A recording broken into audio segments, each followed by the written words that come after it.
ಹರೇ ಕೃಷ್ಣ. ನಮ ವಿಷ್ಣುಪಾದಾಯ ಕೃಷ್ಣ ಪ್ರೇಷ್ಠಾಯ ಭೂತಲೆ ಶ್ರೀಮತೆ ಭಕ್ತಿವೇದಾಂತ ಸ್ವಾಮಿನೇತಿ ನಾಮಿನೆ. ನಮಸ್ತೆ ಸಾರಸ್ವತೆ ದೇವಿ ಗೌರವಾಣಿ ಪ್ರಚಾರಿಣೆ ನಿರ್ವಿಶೇಷ ಶೂನ್ಯವಾದಿ ಪಾಶ್ಚಾತ್ಯಾದೇಶ ತಾರಿಣೆ. ಜೈ ಶ್ರೀ ಕೃಷ್ಣ ಚೈತನ್ಯ ಪ್ರಭೋ ನಿತ್ಯಾನಂದ ಶ್ರೀ ಅದ್ವೈತ ಗದಾಧರ ಶ್ರೀವಾಸಾದಿ ಗೌರಭಕ್ತರಿಂದ. ಹರೇ ಕೃಷ್ಣ ಕೃಷ್ಣ ಕೃಷ್ಣ ಹರೇ ಹರೇ, ಹರೇ ರಾಮ ರಾಮ ರಾಮ ಹರೇ ಹರೇ. ಹರೇ ಕೃಷ್ಣ. ನನ್ನೆಲ್ಲ ಪ್ರೀತಿಯ ವೈಷ್ಣವ ಭಕ್ತರಿಗೆ ಶುಭೋದಯಗಳನ್ನ ತಿಳಿಸ್ತಾ, ಶ್ರೀಮದ್ ಭಾಗವತಂ ಆನ್ಲೈನ್ ಶ್ರವಣ ಕಾರ್ಯಕ್ರಮಕ್ಕೆ ಎಲ್ರಿಗೂ ಕೂಡ ಆತ್ಮೀಯವಾಗಿ ಸ್ವಾಗತವನ್ನ ಕೋರ್ತಾ, ಈ ದಿನ ನಮ್ಮ ಒಂದು ಶ್ರೀಮದ್ ಭಾಗವತಂ ಆನ್ಲೈನ್ ಶ್ರವಣ ಕಾರ್ಯಕ್ರಮದಲ್ಲಿ ಉಜ್ವಲ ಮಾತಾಜಿಯವರಿದ್ದಾರೆ. ಶ್ರೀಮದ್ ಭಾಗವತಂನ ಮೊದಲನೇ ಸ್ಕಂದದ 5ನೇ ಅಧ್ಯಾಯ ಶ್ರೀಮದ್ ಭಾಗವತದ ಬಗ್ಗೆ ನಾರದರು ವೇದವ್ಯಾಸರಿಗೆ ಮಾಡಿದಂತಹ ಉಪದೇಶಗಳು, ಈ ಅಧ್ಯಾಯವನ್ನ ಕುರಿತು ನಮ್ಗೆಲ್ರಿಗೂ ಕೂಡ ತಿಳಿಸ್ಕೊಡ್ತಾ ಇದ್ದಾರೆ. ಮಾತಾಜಿಯವರು ಇದೇ ಮೊದಲನೇ ಬಾರಿಗೆ ನಮ್ಮ ಒಂದು ಆನ್ಲೈನ್ ಕಾರ್ಯಕ್ರಮದಲ್ಲಿ ಕ್ಲಾಸ್ನ ಕೊಡ್ತಾ ಇದ್ದಾರೆ. ಮಾತಾಜಿಯವರು ವೈದ್ಯರಾಗಿದ್ದಾರೆ, ಮಕ್ಕಳ ತಜ್ಞರು, ಹೆಬ್ರಿಯಲ್ಲಿ ಡಾಕ್ಟರ್ ಆಗಿ, ಮತ್ತೆ ಅವರ ಮಕ್ಳಿಗೂ ಕೂಡ ಮತ್ತೆ ಇತರ ಮಕ್ಳಿಗೂ ಕೂಡ ಭರತ್ಚಂದ್ರ ಪ್ರಭುಜಿ ಮತ್ತೆ ಮಾತಾಜಿಯವರು ಈ ಒಂದು ಗುರುಕುಲ ಸಿಸ್ಟಮ್ ನಲ್ಲಿ ಮಕ್ಕಳಿಗೆ ಒಂದು ಸಂಸ್ಕಾರವನ್ನ, ಎಜುಕೇಶನ್ ಅನ್ನ, ಕೃಷ್ಣ ಕಾನ್ಶಿಯಸ್ನೆಸ್ ನ ಮಕ್ಕಳಲ್ಲಿ ಬೆಳೆಸೋದ್ರ ಮುಖಾಂತರ ಅವರು ಸಮಾಜಕ್ಕೆ ಒಂದು ಒಳ್ಳೆಯ ಉತ್ತಮ ಕೊಡುಗೆಯನ್ನು ಕೊಡ್ತಾ ಇದ್ದಾರೆ. ಮಕ್ಕಳ ಡಾಕ್ಟರ್ ಕೂಡ ಆಗಿದ್ದಾರೆ. ಮತ್ತೆ ಅವ್ರ 3 ಜನ ಮಕ್ಕಳನ್ನು ಕೂಡ ಅದೇ ಹಾದಿಯಲ್ಲಿ ಅವರು ಒಂದು ಕೃಷ್ಣ ಪ್ರಜ್ಞೆಯಲ್ಲಿ ಬೆಳೆಸ್ತಾ ಇದ್ದಾರೆ. ಮತ್ತೆ ಉಜ್ವಲ ದೇವಿದಾಸಿ ಮಾತಾಜಿ ಅವ್ರದ್ದು ಫುಲ್ ನೇಮು. ಅಷ್ಟೇ ತೀವ್ರವಾಗಿ ಮಾತಾಜಿಯವರು ಶ್ರೀಮದ್ ಭಾಗವತಂನ ತುಂಬಾ ಚೆನ್ನಾಗಿ ಡಿಸ್ಟ್ರಿಬ್ಯೂಷನ್ ಮಾಡ್ತಾ ಇದ್ದಾರೆ ಮಾತಾಜಿ. ನಾನ್ ಕೇಳ್ದಂಗೆ ಅವ್ರ ಹೆಸರಿಗೆ ತಕ್ಕನಂತೆ ತುಂಬಾ ಫೈರ್. ಬುಕ್ ಡಿಸ್ಟ್ರಿಬ್ಯೂಷನ್ ಅಲ್ಲಿ ಅಷ್ಟೊಂದು ತೀವ್ರವಾಗಿ ಅವರು ತುಂಬಾ ಚೆನ್ನಾಗಿ ವೈಕುಂಠವಾಣಿ ಮತ್ತೆ ಶ್ರೀಮದ್ ಭಾಗವತಂನ ಅಷ್ಟು ಡಿಸ್ಟ್ರಿಬ್ಯೂಷನ್ ಮಾಡ್ತಾ ಇದ್ದಾರೆ. ಕೃಷ್ಣ ಪ್ರಜ್ಞೆಯಲ್ಲಿ ಅವರು ಪ್ರಭುಪಾದರ ಸೇವೆಯಲ್ಲಿ ತಮ್ಮನ್ನ ತಾವು ಇಡೀ ಪರಿವಾರ ತೊಡಗಿಸ್ಕೊಂಡಿದ್ದಾರೆ. ಸೊ ಹಾಗಾಗಿ ನಮ್ಮೆಲ್ಲರಿಗೂ ಕೂಡ ಮಾದರಿಯಾಗಿದ್ದಾರೆ ಅಂತ ಹೇಳಕ್ಕೆ ಇಷ್ಟಪಡ್ತೀನಿ. ಈ ದಿನದ ಒಂದು ಕಾರ್ಯಕ್ರಮದಲ್ಲಿ ಅವರನ್ನ ಗೌರವಪೂರ್ವಕವಾಗಿ ಸ್ವಾಗತವನ್ನ ಕೋರ್ತಾ, ಮುಂದಿನ ಒಂದು ಪ್ರವಚನ ಕಾರ್ಯಕ್ರಮನ ನಡೆಸ್ಕೊಡ್ಬೇಕಾಗಿ ಎಲ್ಲರ ಪರವಾಗಿ ವಿನಂತಿ ಮಾಡ್ಕೊಳ್ತಿದ್ದೀನಿ. ಹರೇ ಕೃಷ್ಣ ಮಾತಾಜಿ, ಶುಭೋದಯ. ಹರೇ ಕೃಷ್ಣ. ನಮೋ ವಿಷ್ಣುಪಾದಾಯ ಕೃಷ್ಣ ಪ್ರೇಷ್ಠಾಯ ಭೂತಲೆ ಶ್ರೀಮತೆ ಭಕ್ತಿವೇದಾಂತ ಸ್ವಾಮಿನೇತಿ ನಾಮಿನೆ. ನಮಸ್ತೆ ಸಾರಸ್ವತಿ ದೇವಿ ಗೌರವಾಣಿ ಪ್ರಚಾರಿಣೆ ನಿರ್ವಿಶೇಷ ಶೂನ್ಯವಾದಿ ಪಾಶ್ಚಾತ್ಯ ದೇಶತಾರಿಣೆ. ಜಯ ಶ್ರೀ ಕೃಷ್ಣ ಚೈತನ್ಯ ಪ್ರಭು ನಿತ್ಯಾನಂದ ಶ್ರೀ ಅದ್ವೈತ ಗದಾಧರ ಶ್ರೀವಾಸಾದಿ ಗೌರಭಕ್ತವೃಂದ. ಹರೇ ಕೃಷ್ಣ ಕೃಷ್ಣ ಕೃಷ್ಣ ಹರೇ ಹರೇ, ಹರೇ ರಾಮ ರಾಮ ರಾಮ ಹರೇ ಹರೇ. ಹರೇ ಕೃಷ್ಣ. ತುಂಬ ಸಂತೋಷ. ಇಂದಿನ ವಿಷಯ 5ನೇ ಅಧ್ಯಾಯ 1ನೇ ಸ್ಕಂದ ಶ್ರೀಮದ್ ಭಾಗವತದ ಬಗ್ಗೆ ನಾರದರು ವೇದವ್ಯಾಸರಿಗೆ ಮಾಡಿದ ಉಪದೇಶಗಳು. ತುಂಬ ಅದ್ಭುತವಾದ ಅಧ್ಯಾಯ ಇದು. ತುಂಬ ದಯವಿಟ್ಟು ಎಲ್ಲರೂ ಗಮನ ಇಟ್ಟು ಕೇಳಿ. ಯಾಕೆ ಅಂತೇಳಿ ಹೇಳಿದ್ರೆ, ಈ ಅಧ್ಯಾಯನ ಇನ್ನೊಂದು ರೀತಿಯಲ್ಲಿ ಹೇಳಬೇಕಂದ್ರೆ ಶ್ರೀಮದ್ ಭಾಗವತದ ಮಹಾತ್ಮೆ ಅಂತಲೇ ಹೇಳ್ಬೋದು. ಯಾಕೆ ಅಂತೇಳಿ ಹೇಳಿದ್ರೆ, ಶ್ರೀಮದ್ ಭಾಗವತ ಯಾಕೆ ಇಷ್ಟೊಂದು ಮಹತ್ವವನ್ನು ಪಡೆದಿದೆ, ಶ್ರೀಮದ್ ಭಾಗವತವನ್ನು ಯಾಕೆ ವೈಷ್ಣವರು ಇಷ್ಟು ಒತ್ತಿ ಹೇಳ್ತಾರೆ ಅಂತೇಳಿ ಹೇಳೋದಕ್ಕೆ ಉತ್ತರ ನಮಗೆ ಈ ಅಧ್ಯಾಯದಲ್ಲಿ ಸಿಗುತ್ತೆ. ಅದರಿಂದ ಇದರಲ್ಲಿ ಶುರು ಮಾಡೋಣ. ಅಧ್ಯಾಯದ ಮೊದಲಿಗೆ ಇವರು ನಾರದ ಮುನಿಗಳು ವೀಣಾಪಾಣಿಯಾಗಿ ಬರ್ತಾರೆ. ಗೊತ್ತಿದೆ, ವೀಣಾಪಾಣಿ ಇನ್ನೊಬ್ಬರು ವೀಣಾಪಾಣಿ ಸರಸ್ವತಿ. ಅದೇ ರೀತಿಯಲ್ಲಿ ಭಗವಂತನನ್ನ ವರ್ಣನೆ ಮಾಡೋದ್ರಲ್ಲಿ ಸರಸ್ವತಿಯಷ್ಟು ಶ್ರೇಷ್ಠವಾಗಿ ಭಗವಂತನನ್ನು ಯಾವಾಗಲೂ ಗುಣಗಾನ ಮಾಡ್ತಾ ಇರುವಂತಹ ನಾರದರು ವೇದವ್ಯಾಸರ ಆಶ್ರಮಕ್ಕೆ ಬರ್ತಾರೆ. ಹಿಂದಿನ ಅಧ್ಯಾಯಗಳೆಲ್ಲ ನೀವು ಕೇಳಿದ್ದೀರಾ, ಹಾಗಾಗಿ ನಿಮಗೆ ಸನ್ನಿವೇಶ ಸಂದರ್ಭ ಎಲ್ಲ ಗೊತ್ತಿದೆ. ಹಾಗೆ ಬಂದಾಗ ಅಥತಂ ಸುಖಮಾಸೀನ ಉಪಾಸೀನಂ ಬೃಹತ್ಶವ ದೇವರ್ಷಿಪ್ರಹ ವಿಪ್ರಶಿಂ ವೀಣಾಪಾಣಿ ಸ್ಮಯನ್ನಿವ. ಇದರಲ್ಲಿ ತುಂಬ ಮುಖ್ಯವಾದದನ್ನು ಮಾತ್ರ ನಾನು ಹೇಳ್ತಾ ಹೋಗ್ತೇನೆ. ಯಾಕೆ ಅಂತೇಳಿ ಹೇಳಿದ್ರೆ 2 ದಿವಸದಲ್ಲಿ ಇಡೀ ಅಧ್ಯಾಯನ ಮುಗಿಸ್ಬೇಕಾಗಿದೆ. ಇದರಲ್ಲಿ ನಾರದರು ಸುಖಾಸೀನರಾಗಿ ಕೂತಾಗ ಮಂದಹಾಸ ಬೀರುತ್ತಾ ವೇದವ್ಯಾಸರನ್ನ ಸಂಬೋಧಿಸ್ತಾರೆ. ಮಂದಹಾಸ ಬೀರ್ತಾರೆ. ಯಾಕೆ ಅಂತೇಳಿ ಹೇಳಿದ್ರೆ, ನಾರದರಿಗೆ ಗೊತ್ತಿದೆ ವೇದವ್ಯಾಸರು ಏನೇನೋ ಮಾಡಿದ್ದಾರೆ, ಆದರೆ ಅವರಿಗೆ ಸಮಾಧಾನ ಇಲ್ಲ ಅಂತೇಳಿ ಹೇಳ್ಬಿಟ್ಟು ಗೊತ್ತಿದೆ. ಹಾಗಾಗಿ ಎಲ್ಲ ವಿಷಯ ತಿಳಿದಿರೋದ್ರಿಂದ ಮಂದಹಾಸವನ್ನು ಬೀರ್ತಾರೆ. ನಾರದ್ರಿಗೆ ಕೇಳ್ತಾರೆ ಅವರಿಗೆ, ಪರಾಶರ್ಯ ಮಹಾಭಾಗ ಭವತಃ ಕಚ್ಚಿದಾತ್ಮನ ಪರಿತುಷ್ಯತಿ ಶಾರೀರ ಆತ್ಮ ಮಾನಸ ಏವವ. ಪರಾಶರ್ಯ ಮಹಾಭಾಗ, ನೀವೇನು ಸಾಮಾನ್ಯರಲ್ಲ, ಪರಾಶರ ಮುನಿಗಳ ಪುತ್ರರು ನೀವು.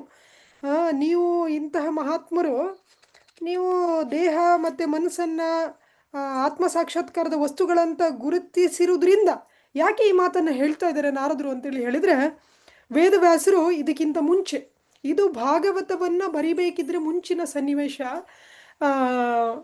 ವೇದಗಳನ್ನು 4 ವಿಭಾಗಗಳನ್ನಾಗಿ ಮಾಡಿರ್ತಾರೆ. ಆಮೇಲೆ 108 ಉಪನಿಷತ್ತನ್ನು ಬರೆದಿರ್ತಾರೆ.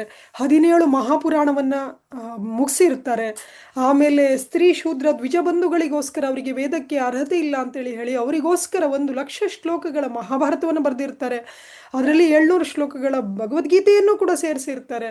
ವಿಷ್ಣು ಸಹಸ್ರನಾಮ ಕೂಡ ಅದರಲ್ಲಿ ಇರುತ್ತೆ. ಎಲ್ಲ ರೀತಿಯ ಧರ್ಮಗಳನ್ನು ಇದರಲ್ಲಿ ಮಹಾಭಾರತದಲ್ಲಿ ಕೊಟ್ಟಿರ್ತಾರೆ. ಅಂತಹ ಒಂದು ಶ್ರೇಷ್ಠವಾದ ಮಹಾಭಾರತವನ್ನು ರಚಿಸಿ ಮುಗಿಸಿದ್ದಾರೆ. ಅದಾದಮೇಲೆ ಸೂತ್ರಗಳ ರೂಪದಲ್ಲಿ ಪ್ರತಿಯೊಂದನ್ನು ಇಡೀ ಒಂದು ಸಾರಾಂಶವನ್ನು ವೇದಾಂತ ಸೂತ್ರದಲ್ಲಿ ವರ್ಣನೆ ಮಾಡಿರ್ತಾರೆ.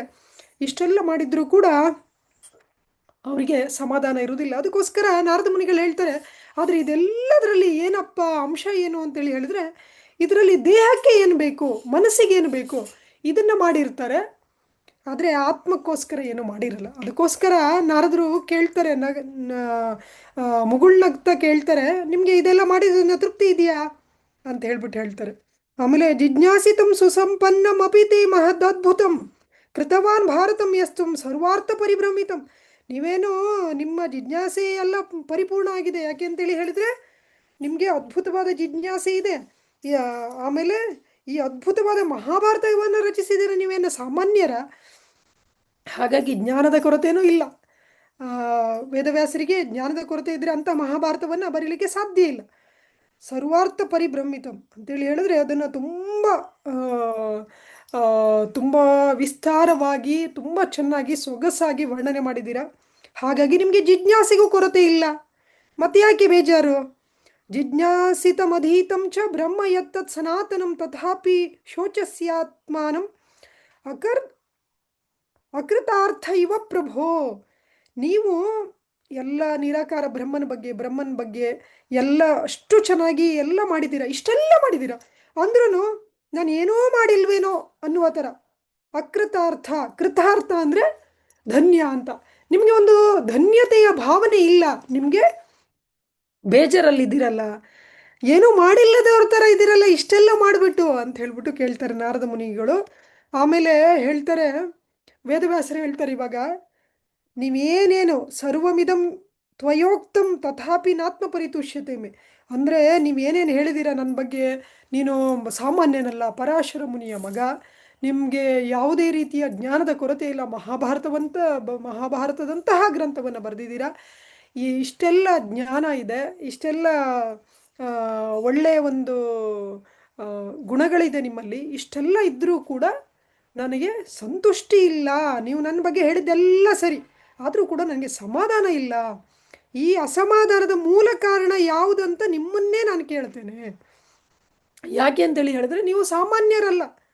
ನೀವು ಇವ್ರು ಹೇಳ್ತಾ ಇದ್ದಾರೆ ನೀವು ಪರಾಶರ ಮುನಿಯ ಮಗ ಅಂತ, ಮಹಾತ್ಮರ ಮಗ ಅಂತ. ಆದರೆ ನಾರದ ಮುನಿಗಳನ್ನು ಅವರು ಸಂಬೋಧಿಸ್ತಾ ಇದ್ದಾರೆ, ನೀವು ಸಾಮಾನ್ಯರಲ್ಲ, ನೀವು ಸ್ವಯಂಭೂ ಅಂತ ಅನ್ಸ್ಕೊಂಡಿರುವಂತಹ ಬ್ರಹ್ಮದೇವರ ಮಗ.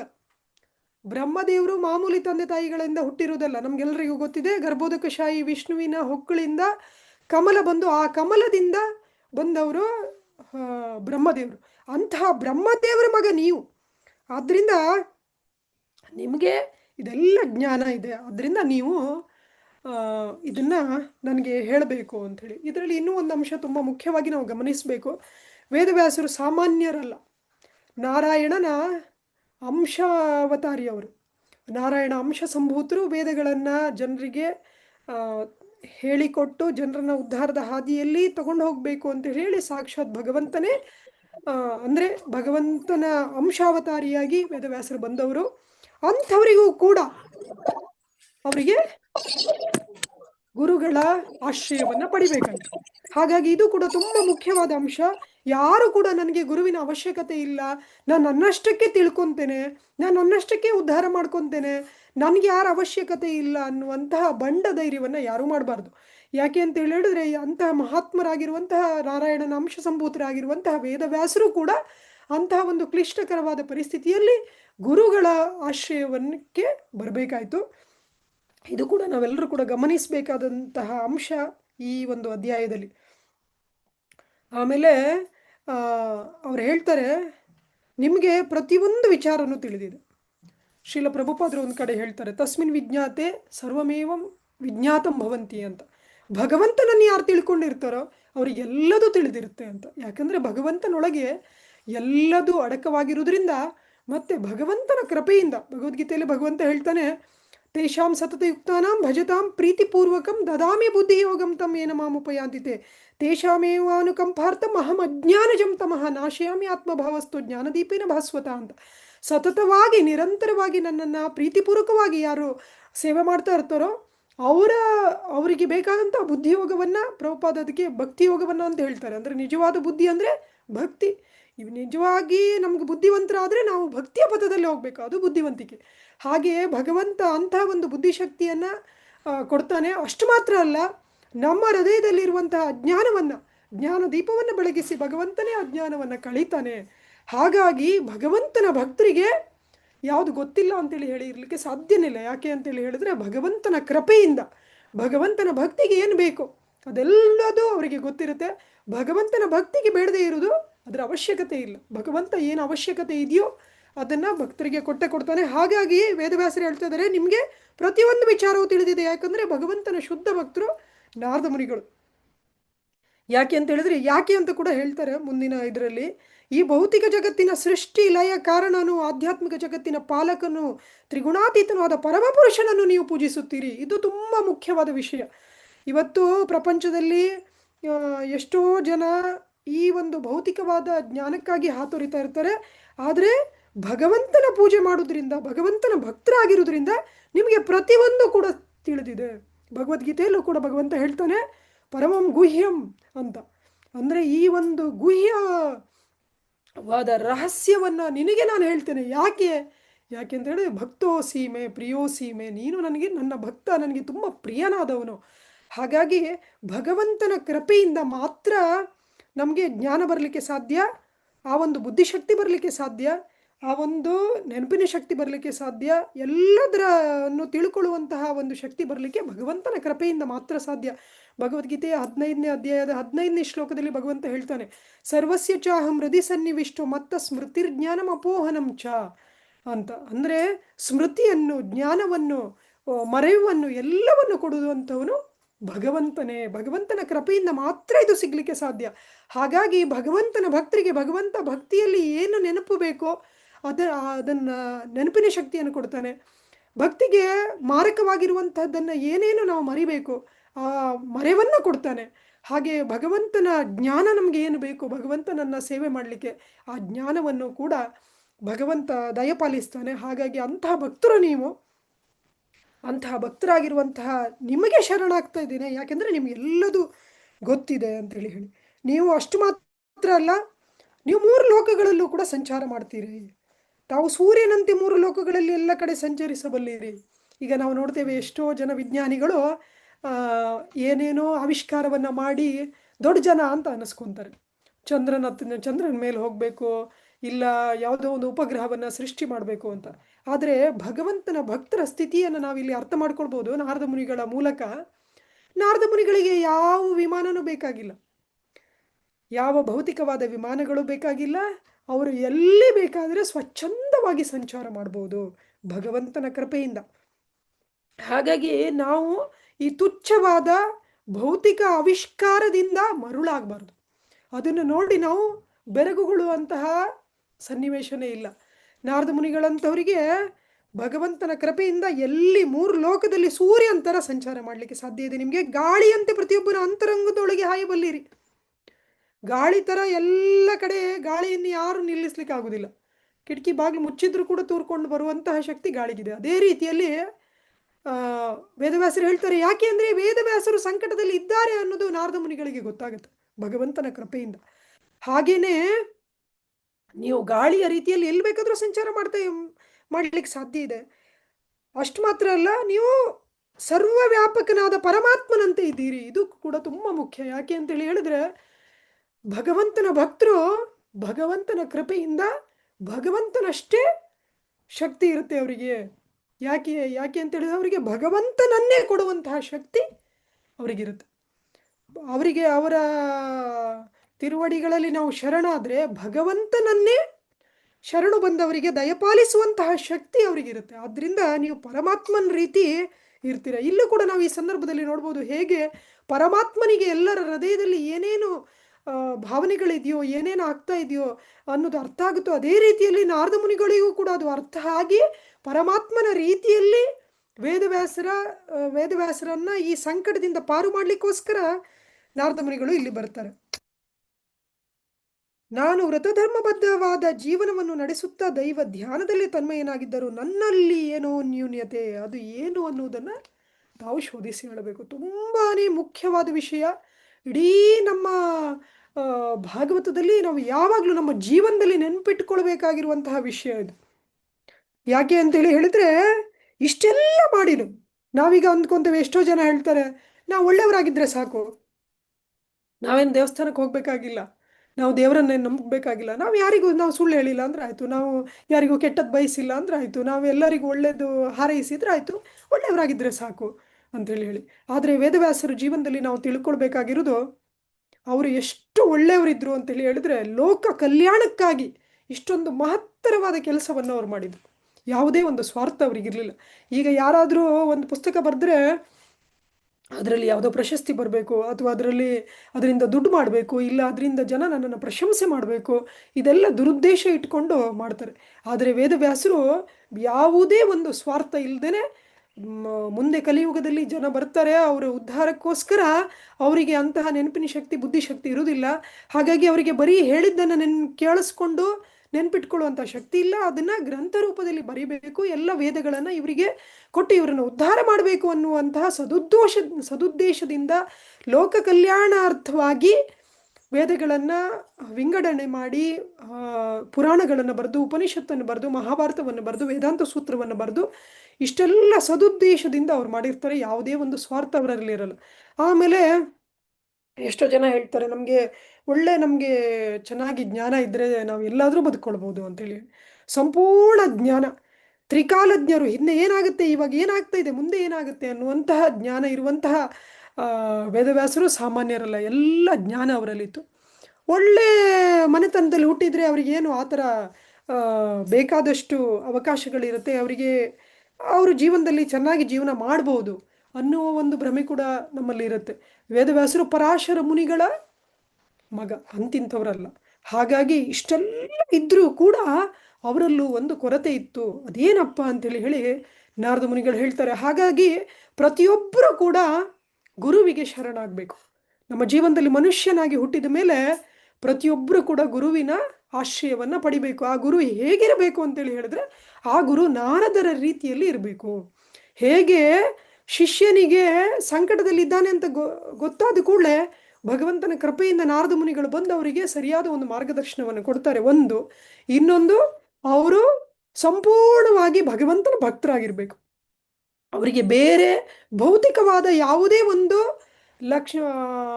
ಯೋಗ್ಯತೆಗಳು ಇಲ್ದಿದ್ರೂ ತೊಂದರೆ ಇಲ್ಲ, ಅದು ಬೇಕಾಗೇ ಇಲ್ಲ. ಭೌತಿಕವಾದ ಯೋಗ್ಯತೆಗಳು ಹೆಚ್ಚಿನ ಸಂದರ್ಭದಲ್ಲಿ ನಮಗೆ ಭಕ್ತಿಗೆ ಬಾಧೆಯನ್ನೇ ಮಾಡುತ್ತೆ. ಇವರು ಹೇಳ್ತಾರೆ, ಭಕ್ತಿ ವಿನೋದ್ ಠಾಕೂರ್ ಹೇಳ್ತಾರೆ, ಜಡವಿದ್ಯಾ ಮಾಯರ ವೈಭವ. ಈ ಜಡವಿದ್ಯೆ ಅನ್ನೋದೇನಿದೆ ಇದು ಮಾಯೆಯ ವೈಭವ ಅಂತ. ಯಾಕೆಂದರೆ ಭಗವಂತನಿಂದ ದೂರ ಹೋಗಲಿಕ್ಕೆ ಇದು ನಮ್ಮನ್ನು ಸಹಾಯ ಮಾಡುತ್ತೆ ಬಿಟ್ಟರೆ ಭಗವಂತನಿಗೆ ಹತ್ರ ಬರಲಿಕ್ಕೆ ಸಹಾಯ ಮಾಡೋದಿಲ್ಲ. ಆದ್ದರಿಂದ ಯಾರು ಗುರು ಅಂದರೆ, ಯಾರಿಗೆ ಕೃಷ್ಣ ಭಕ್ತಿ ಇದೆಯೋ, ಸಂಪೂರ್ಣವಾಗಿ ಕೃಷ್ಣನಿಗೆ ಶರಣಾಗಿದ್ದಾರೋ, ಜೈ ಕೃಷ್ಣ ತತ್ವವೇತ್ತ ಸೇ ಗುರು. ಯಾರಿಗೆ ಭಗವಂತನಲ್ಲಿ ಸಂಪೂರ್ಣ ನಂಬಿಕೆ ಇದೆಯೋ, ಭಗವಂತನನ್ನೇ ಸಂಪೂರ್ಣವಾಗಿ ಆಶ್ರಯಿಸಿದಾರೋ, ಯಾರು ಬಾಯಲ್ಲಿ ಭಗವಂತನ ಗುಣಗಾನ ಬಿಟ್ಟರೆ ಬೇರೆ ಏನು ಬರುವುದಿಲ್ವೋ, ಯಾರ ಜೀವನ ಭಗವಂತನ ಸೇವೆಗಾಗಿ ಮುಡಿಪಾಗಿದೆಯೋ ಅಂತಹ ಗುರುವಿಗೆ ನಾವು ಶರಣಾಗಬೇಕು. ಆಗ ನಮ್ಮ ಸಂಕಟದಿಂದ ನಾವು ಪಾರಾಗ್ಬೋದು. ಎಲ್ಲಿ ತನಕ ನಾವು ಗುರುವಿಗೆ ಶರಣಾಗಿ ಅವರ ಆಣತಿಯಂತೆ ಭಗವಂತನ ಸೇವೆ ಮಾಡೋದಿಲ್ವೋ ಅಲ್ಲಿ ತನಕ ವೇದವ್ಯಾಸರ ಜೀವನದಲ್ಲೇ ಕೂಡ ಅಂಥ ಒಂದು ಸಂಕಟದ ಪರಿಸ್ಥಿತಿ ಬಂದಿತ್ತು. ಹಾಗೆಯೇ ನಾವು ಈ ಮುಂದೆ ನಾರದ ಮುನಿಗಳು ಹೇಳ್ತಾರೆ, ಯಾಕೆ ನಿನಗೆ ಇಂತಹ ಒಂದು ದುಗುಡ ದುಮ್ಮಾನ, ಯಾಕೆ ಈ ಒಂದು ದುಃಖ ಅಂತೇಳಿ ವರ್ಣನೆ ಮಾಡ್ತಾರೆ. ತುಂಬ ಅದ್ಭುತ. ಶ್ರೀ ನಾರದ ಉವಾಚ ಭವತಾನುದಿತ ಪ್ರಾಯಂ ಯಶೋ ಭಗವತೋ ಅಮಲಂ. ಅಲ್ಲಿ ಕೇಳಿಸಲ್ಲ ಇಲ್ವಾ? ಶ್ರೀನಾರದ ಉವಾಚ ಭವತಾನುದಿತಪ್ರಾಯಂ ಪ್ರಾಯಂ ದೃಶ್ಯ ಭಗವತ ಅಮಲಂ ಏನೈವಾಸ ತಟ್ಟು ಬಾಬು ಮನ್ಯೇತ ದರ್ಶನಂ ಕಿಲಂ ಯಥಾ ಧರ್ಮಾದಯಶ್ಚಾರ್ಥ ತಥಾ ಧರ್ಮಾಧಯಾಶ್ಚಾತ ಮುನಿವರ್ಯ ಕೀರ್ತಿತಾಃ ನ ತಥಾ ವಾಸ ದೇವಸ್ಯ ಮಹಿಮಾ ಹಿ ಅನು ಮಹಿಮಾಹ್ಯನುವರ್ಣಿತಾಃ. ಹರೇ ಕೃಷ್ಣ. ಹಾಗಾಗಿ ನಾರದ ಮುನಿಗಳು ಹೇಳ್ತಾರೆ, ಭವತಾನುದಿತ ಪ್ರಾಯಂ ಯಶೋ ಭಗವತೋ ಅಮಲಂ ಏನ ಇವಾಸೌನ ತುಷ್ಯೇತ ಮನ್ಯ ತದ್ದರ್ಶನಂ ಖಿಲಂ. ತುಂಬ ಮುಖ್ಯವಾದ ಶ್ಲೋಕ. ಮುಂದೆ ಬರುವಂತಹ ಶ್ಲೋಕಗಳೇನಿದೆ ತುಂಬ ನಮ್ಮ ಜೀವನದಲ್ಲಿ ನಾವು ಯಾವಾಗಲೂ ನೆನ್ಪಿಟ್ಕೊಳ್ಬೇಕಾದಂತಹ ಶ್ಲೋಕ. ಯಾಕೆ ವೇದವ್ಯಾಸರಿಗೆ ಇಷ್ಟೊಂದು ಯೋಗ್ಯತೆ ಇದ್ದು ಕೂಡ ಯಾಕೆ ಅವರು ಕೂಡ ದುಃಖದಲ್ಲಿದ್ದರು ಅಂತೇಳಿ ನಾರದ ಮುನಿಗಳು ಹೇಳ್ತಾರೆ, ನೀವು ಪರಮ ಪುರುಷನ ಮಹೋನ್ನತವೂ ನಿರ್ಮಲವಾದ ಮಹಿಮೆಯನ್ನು ಸಾರುವ ಕೆಲಸ ಮಾಡಿಲ್ಲ. ಯಾರು ಎಷ್ಟೇ ಆಸ್ಪತ್ರೆಯನ್ನು ಕಟ್ಟಲಿ, ಯಾರು ಎಷ್ಟೇ ಜನರಿಗೆ ದಾನ ಧರ್ಮಗಳನ್ನು ಮಾಡಲಿ, ಎಷ್ಟೇ ಒಳ್ಳೆ ಕೆಲಸಗಳನ್ನು ಮಾಡಲಿ, ಆದರೆ ಎಲ್ಲಿ ತನಕ ಪರಮ ಪುರುಷನ ಮಹೋನ್ನತವು ನಿರ್ಮಲವಾದ ಮಹಿಮೆಯನ್ನು ಸಾರುವ ಕೆಲಸ ಮಾಡಲು ಅವರಿಗೆ ಹೊರಗಡೆಯಿಂದ ಅವರು ಚೆನ್ನಾಗಿ ಕಾಣಿಸ್ಬೋದು, ನಗ್ನಗ್ತಾ ಇರ್ಬೋದು, ಆದರೆ ಒಳಗಡೆಯಿಂದ ಹೃದಯದಲ್ಲಿ ಅವರು ಸಂತುಷ್ಟರಾಗಲಿಕ್ಕೆ ಸಾಧ್ಯನೇ ಇಲ್ಲ. ಯಾಕೆ?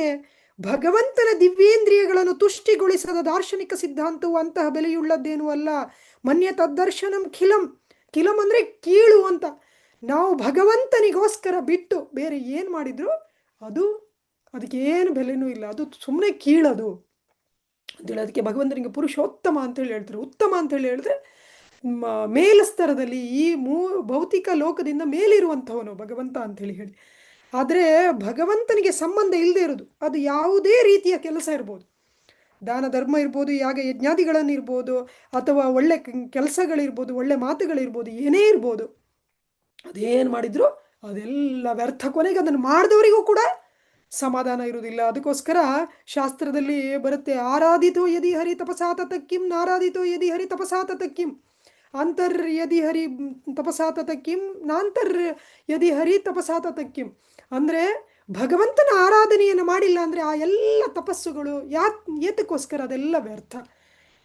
ಆರಾಧಿತೋ ಯದಿ ಹರಿ ತಪಸಾ ತತಕ್ಕಿಂ, ಭಗವಂತನನ್ನು ನಾವು ಸೇವೆ ಮಾಡ್ತಾ ಇದ್ದರೆ ತಪಸಾ ತತಕ್ಕಿಂ, ತಪಸ್ಸು ಯಾಕೆ ಬೇಕಾಗಿಲ್ಲ.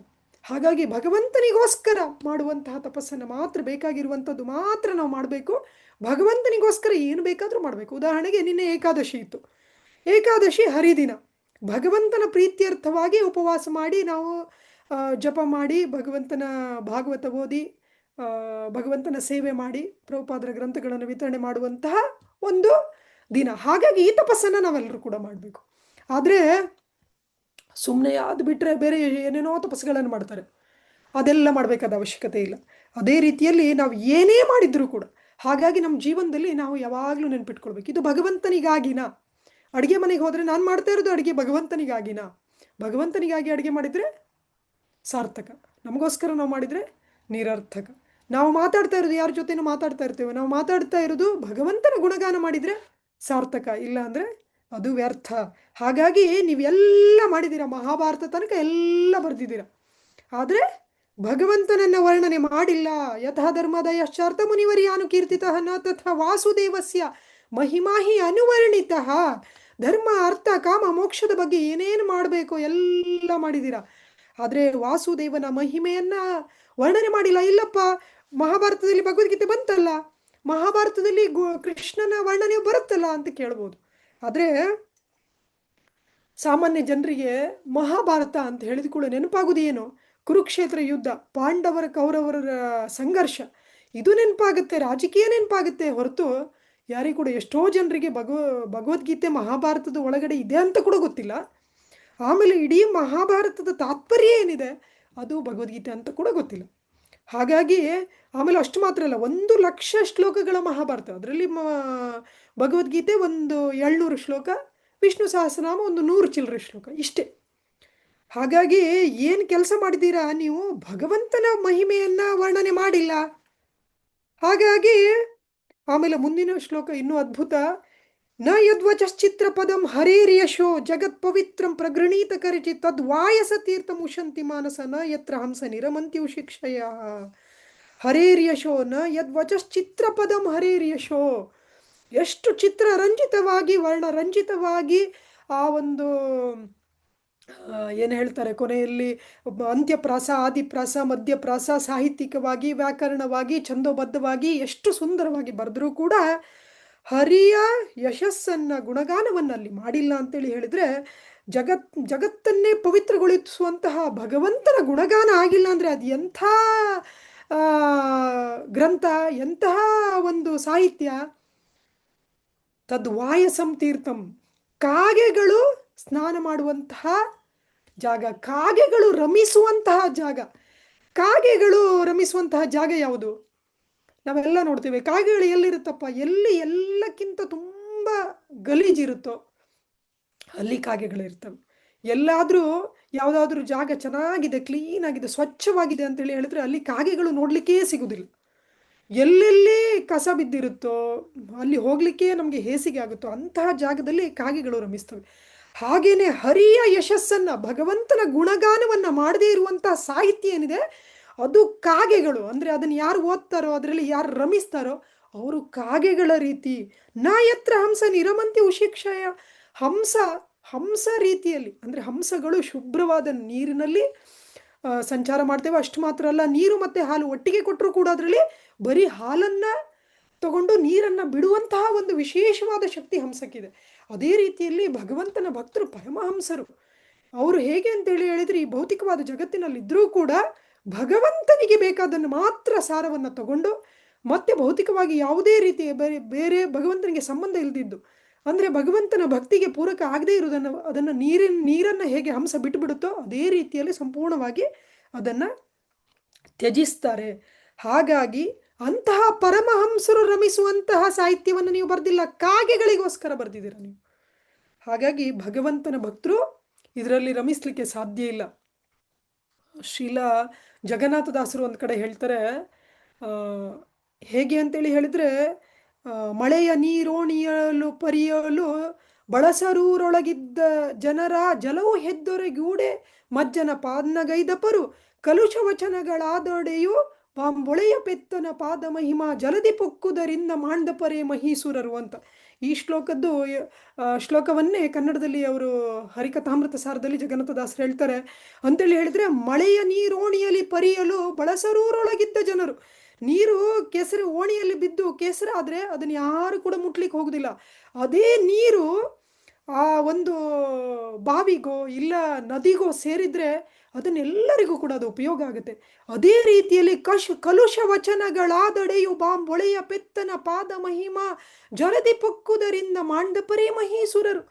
ಆದರೆ ಮಾತು ಆಡುವಾಗ ವ್ಯಾಕರಣವಾಗಿ ಸಾಹಿತ್ಯವಾಗಿ ಅದು ಸುಂದರವಾಗಿ ಮಾಡಿಲ್ಲ ಅಂದರೂ ಕೂಡ ಭಗವಂತನ ಗುಣಗಾನ ಅದರಲ್ಲಿ ಇದೆ ಅಂತೇಳಿ ಹೇಳಿದರೆ ಅದನ್ನು ಮಹಾತ್ಮರೆಲ್ಲರೂ ಕೂಡ ಅದರಿಂದ ಸಂತೋಷ ಪಡ್ತಾರೆ ಅಂತೇಳಿ ಜಗನ್ನಾಥದಾಸರು ಹೇಳ್ತಾರೆ. ಹಾಗೆ ಅವ್ರದ್ದು ಅದ್ಭುತವಾದ ಒಂದು ಗ್ರಂಥವನ್ನು ಬರೀತಾರೆ. ಆದರೂ ಕೂಡ ಅವರಷ್ಟು ವಿನೀತರಾಗಿ ಹಾಗೆ ಹೇಳ್ತಾರೆ, ಭಗವಂತ ನೀನು ಇದನ್ನು ಸ್ವೀಕಾರ ಮಾಡ್ತೀಯ ಅಂತ. ಅದೇ ರೀತಿಯಲ್ಲಿ ನಾರದ ಮುನಿಗಳು ಇಲ್ಲಿ ಹೇಳ್ತಾ ಇದ್ದಾರೆ, ಆ ಹರಿಯ ಯಶಸ್ಸನ್ನು ಗುಣಗಾನ ಮಾಡದೇ ಇರುವಂತಹ ಸಾಹಿತ್ಯ ಅದೆಷ್ಟು ಛಂದೋಬದ್ಧವಾಗಿದ್ರೂ ಅದರಲ್ಲಿ ಎಷ್ಟು ಸುಂದರವಾಗಿ ಕಾಣಿಸಿದ್ರೂ ಕೂಡ ಪರಮಹಂಸರಾದಂತಹ ಭಕ್ತರು ಅದರಲ್ಲಿ ರಮಿಸಲಿಕ್ಕೆ ಸಾಧ್ಯನೇ ಇಲ್ಲ. ಹೇಗೆ ಯಾರು ಕೂಡ ಕಾಗೆಗಳ ರಮಿಸುವಂತಹ ಜಾಗಕ್ಕೆ ಹೋಗಲಿಕ್ಕೆ ಇಷ್ಟಪಡೋದಿಲ್ವೋ ಅದೇ ರೀತಿಯಲ್ಲಿ ಈ ಸಾಹಿತ್ಯವನ್ನು ಯಾರು ಕೂಡ ಓದುವುದಿಲ್ಲ, ಯಾರು ಕೂಡ ಇದರನ್ನ ಇಷ್ಟಪಡೋದಿಲ್ಲ ಅಂತೇಳಿ ಹೇಳ್ತಾರೆ. ತದ್ವಾಗ್ವಿಸರ್ಗೋ ಜನತಾಗ ವಿಪ್ಲವ ಯಸ್ಮಿನ್ ಪ್ರತಿ ಶ್ಲೋಕಂ ಅಬದ್ಧವತಿ ಅಪಿ ನಾಮಾನಿ ಅನಂತಸ್ಯ ಯಶೋಂಕಿತಾನಿ ಯತ್ ಶೃಣ್ವಂತಿ ಗಾಯಂತಿ ಗೃಣಂತಿ ಸಾಧವ. ಅದೇ ಅದನ್ನು ಬಿಟ್ಟು ಇದು ವಾಯಸ ತೀರ್ಥ ಆಯಿತು, ಯಾರು ಕಾಗೆಗಳ ಥರ ಇರುವಂಥವರಿಗೆ ನೀವು ಬರೆದಿರೋದು. ಅದೇ ಭಗವಂತನ ಗುಣಗಾನ ಇದ್ದರೆ ತದ್ವಾಗ್ ವಿಸರ್ಗು ಜನತಾಘ ವಿಪ್ಲವೋ, ಅದೇ ಯಾವ ಒಂದು ಪದ ಸಂಗ್ರಹ, ಯಾವ ಒಂದು ರಚನೆ ಏನಿದೆ ಅದು ಜನಸಾಮಾನ್ಯರ ಪಾಪಗಳನ್ನು ಜನತಾಘ ವಿಪ್ಲವೋ ಪಾಪಗಳನ್ನು ಸಂಪೂರ್ಣವಾಗಿ ನಾಶ ಮಾಡಿ ಸಮಾಜದಲ್ಲಿ ಒಂದು ಕ್ರಾಂತಿ, ವಿಪ್ಲವ ಅಂದರೆ ಕ್ರಾಂತಿಯನ್ನು ತರುವಂತಹ ಒಂದು ಸಾಹಿತ್ಯ ಇದ್ರೆ ಯಸ್ಮಿನ್ ಪ್ರತಿ ಶ್ಲೋಕಂ ಅಬದ್ಧವತಿಯವೆ, ಪ್ರತಿ ಒಂದು ಪದಕ್ಕೂ ಅದರಲ್ಲಿ ಅಬದ್ಧನೆ ಇದ್ರೂ ಕೂಡ, ಸಾಹಿತ್ಯದಿಂದ ನೋಡಿದ್ರು ದೋಷ ಇದ್ರೂ ಕೂಡ, ವ್ಯಾಕರಣದಿಂದ ನೋಡಿದ್ರು ದೋಷ ಇದ್ರೂ ಕೂಡ, ಅದು ಸುಂದರವಾಗಿ ಅದನ್ನು ರಚನೆ ಮಾಡಿಲ್ಲ ಅಂದ್ರೂ ಕೂಡ ನಾಮಾನಿ ಅನಂತಸ್ಯ ಶೋಂಕಿತಾನಿ ಯತ್ ಶೃಣ್ವಂತಿ ಗಾಯಂತಿ ಗೃಣಂತಿ ಸಾಧವ, ಭಗವಂತನ ಗುಣಗಾನ, ಅನಂತನ ಮಹಿಮೆಗಳದರಲ್ಲಿ ಬಂದರೆ ಶೃಣ್ವಂತಿ ಅಂತೇಳಿ ಹೇಳಿದ್ರೆ ಕೇಳಿಸ್ಕೊಂತಾರೆ, ಗಾಯಂತಿ ಅದನ್ನು ಹಾಡ್ತಾರೆ, ಅದನ್ನು ಸ್ವೀಕಾರ ಮಾಡ್ತಾರೆ. ಯಾರು? ಭಗವಂತನ ಭಕ್ತರು. ಹಾಗಾಗಿ ಅಂತಹ ಸಾಹಿತ್ಯವನ್ನು ರಚನೆ ಮಾಡು. ಇಷ್ಟರ ತನಕ ನೀವು ಏನೇನು ಮಾಡಿದ್ದೀರಾ, ಇಷ್ಟರ ತನಕ ಏನೇನು ಮಾಡಿದ್ದೀರಾ, ಇದು ಯಾವುದು ಭಕ್ತರಿಗಲ್ಲ ಅಂದ್ಬಿಡ್ತಾರೆ.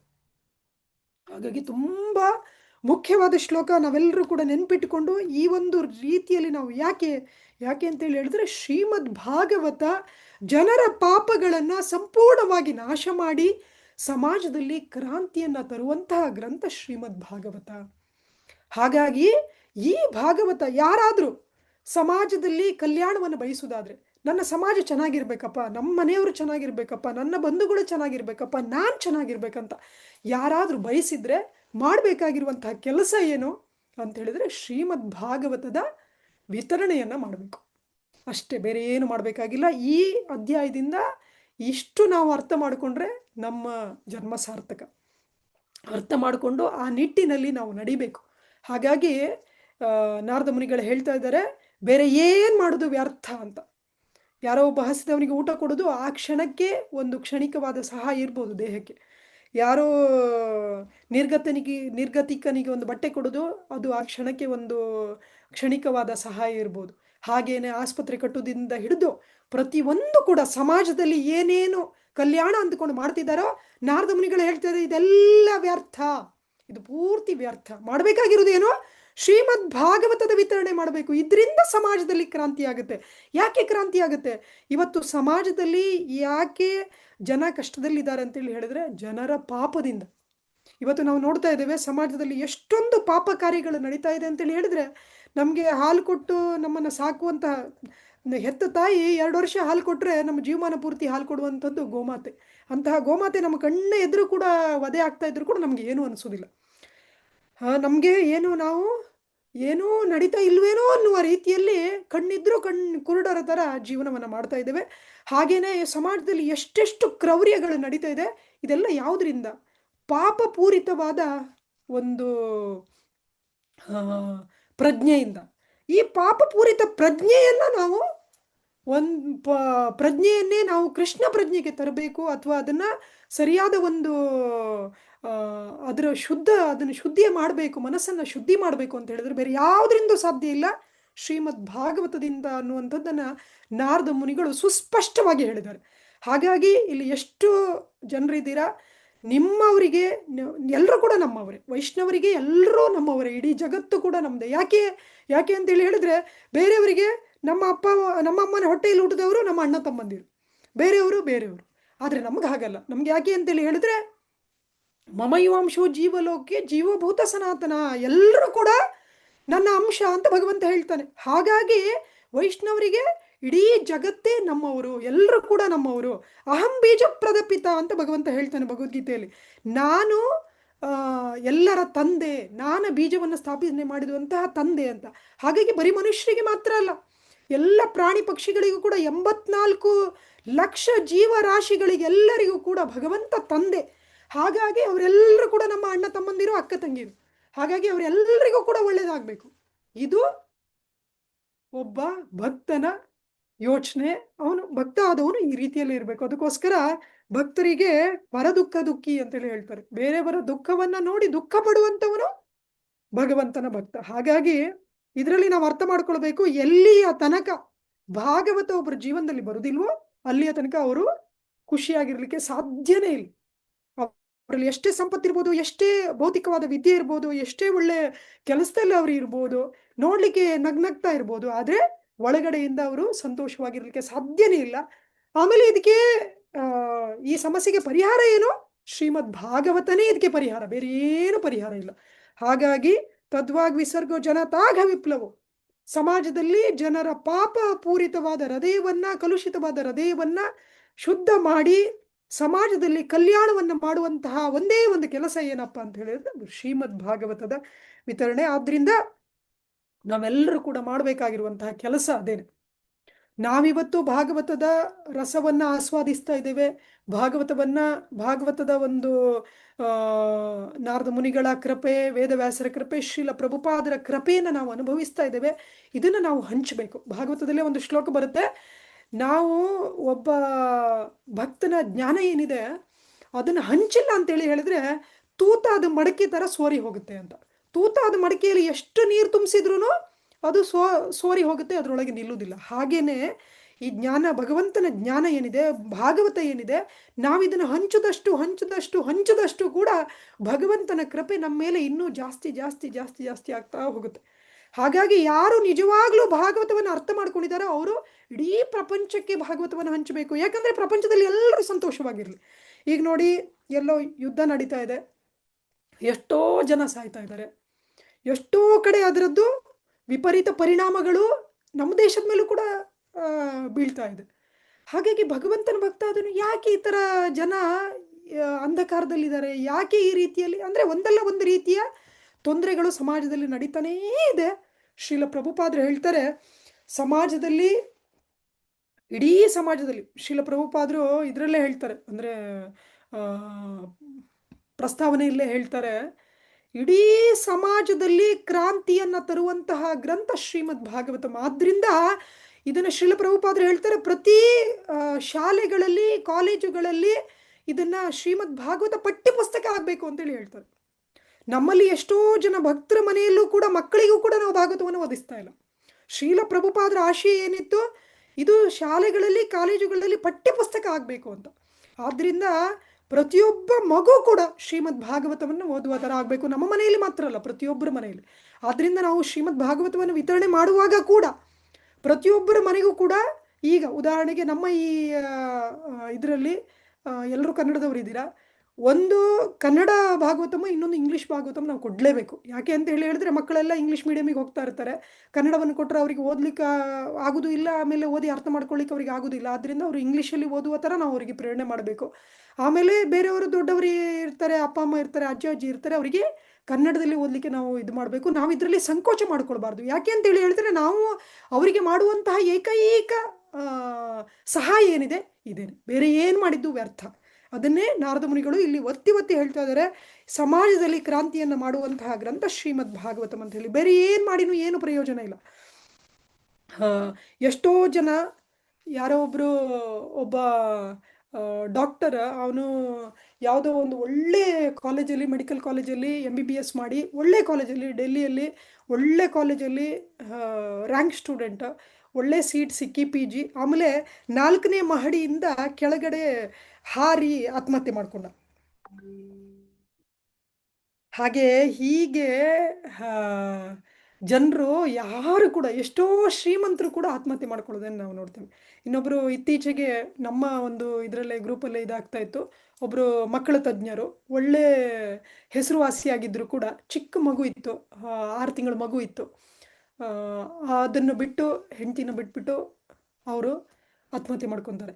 ಹಾಗಾಗಿ ಇದು ಏನು ಅಂತೇಳಿ ಹೇಳಿದ್ರೆ, ಎಲ್ಲಿಯ ತನಕ ನಾವು ನೀರಿನಿಂದ ಮೀನನ್ನು ಹೊರಗಡೆ ಹಾಕಿಬಿಟ್ರೆ ಮೀನು ಯಾವ ಒಂದು ಪರಿಸ್ಥಿತಿಯಲ್ಲೂ ಸಂತೋಷವಾಗಿರಲಿಕ್ಕೆ ಸಾಧ್ಯ ಇಲ್ಲ. ಹಾಗಾಗಿ ಅದೇ ರೀತಿಯಲ್ಲಿ ಜೀವ ಭಗವಂತನ ಅಂಶ, ಮಮೈವಾಂಶೋ ಜೀವಲೋಕೆ ಜೀವಭೂತ ಸನಾತನ, ನಾವು ಭಗವಂತನ ಅಂಶ. ಹಾಗಾಗಿ ನಾವು ಭಗವಂತನಿಗೆ ಸಂಪರ್ಕದಲ್ಲಿ ಇದ್ದರೆ ಮಾತ್ರ ಸಂತೋಷವಾಗಿರ್ಲಿಕ್ಕೆ ಸಾಧ್ಯ. ಮೀನನ್ನು ತಗೊಂಡೋಗಿ ನೀವು AC ರೂಮಲ್ಲಿ ಹಾಕಿದ್ರು, ಬೆನ್ಸ್ ಕಾರಲ್ಲಿ ತಿರುಗಿಸಿದ್ರು, ಅದಕ್ಕೆ ಮೃಷ್ಟಾನ್ನ ಭೋಜನ ಕೊಟ್ಟರು ಕೂಡ ಅದು ಸಂತೋಷವಾಗಿರ್ಲಿಕ್ಕೆ ಸಾಧ್ಯ ಇಲ್ಲ. ಮೀನಿಗೆ ಏನು ಬೇಕು, ಒಂದು ಚಿಕ್ಕ ಕೊಳದಲ್ಲಾದರೂ ಕೂಡ ತಗೊಂಡೋಗಿ ನೀರಿಗೆ ಬಿಟ್ಬಿಟ್ರೆ ಮೀನು ಹಾಯಾಗಿ ಸಂತೋಷವಾಗಿರುತ್ತೆ. ಹಾಗೇನೆ ಜೀವ ಭಗವಂತನ ಸಂಪರ್ಕದಲ್ಲಿ ಇದ್ದರೆ ಭೌತಿಕವಾಗಿ ಎಷ್ಟೇ ಅವರು ಕಷ್ಟದಲ್ಲಿರಲಿ, ಹೇಗೆ ಇರಲಿ, ಅವರು ಆನಂದವಾಗಿರ್ಬೋದು.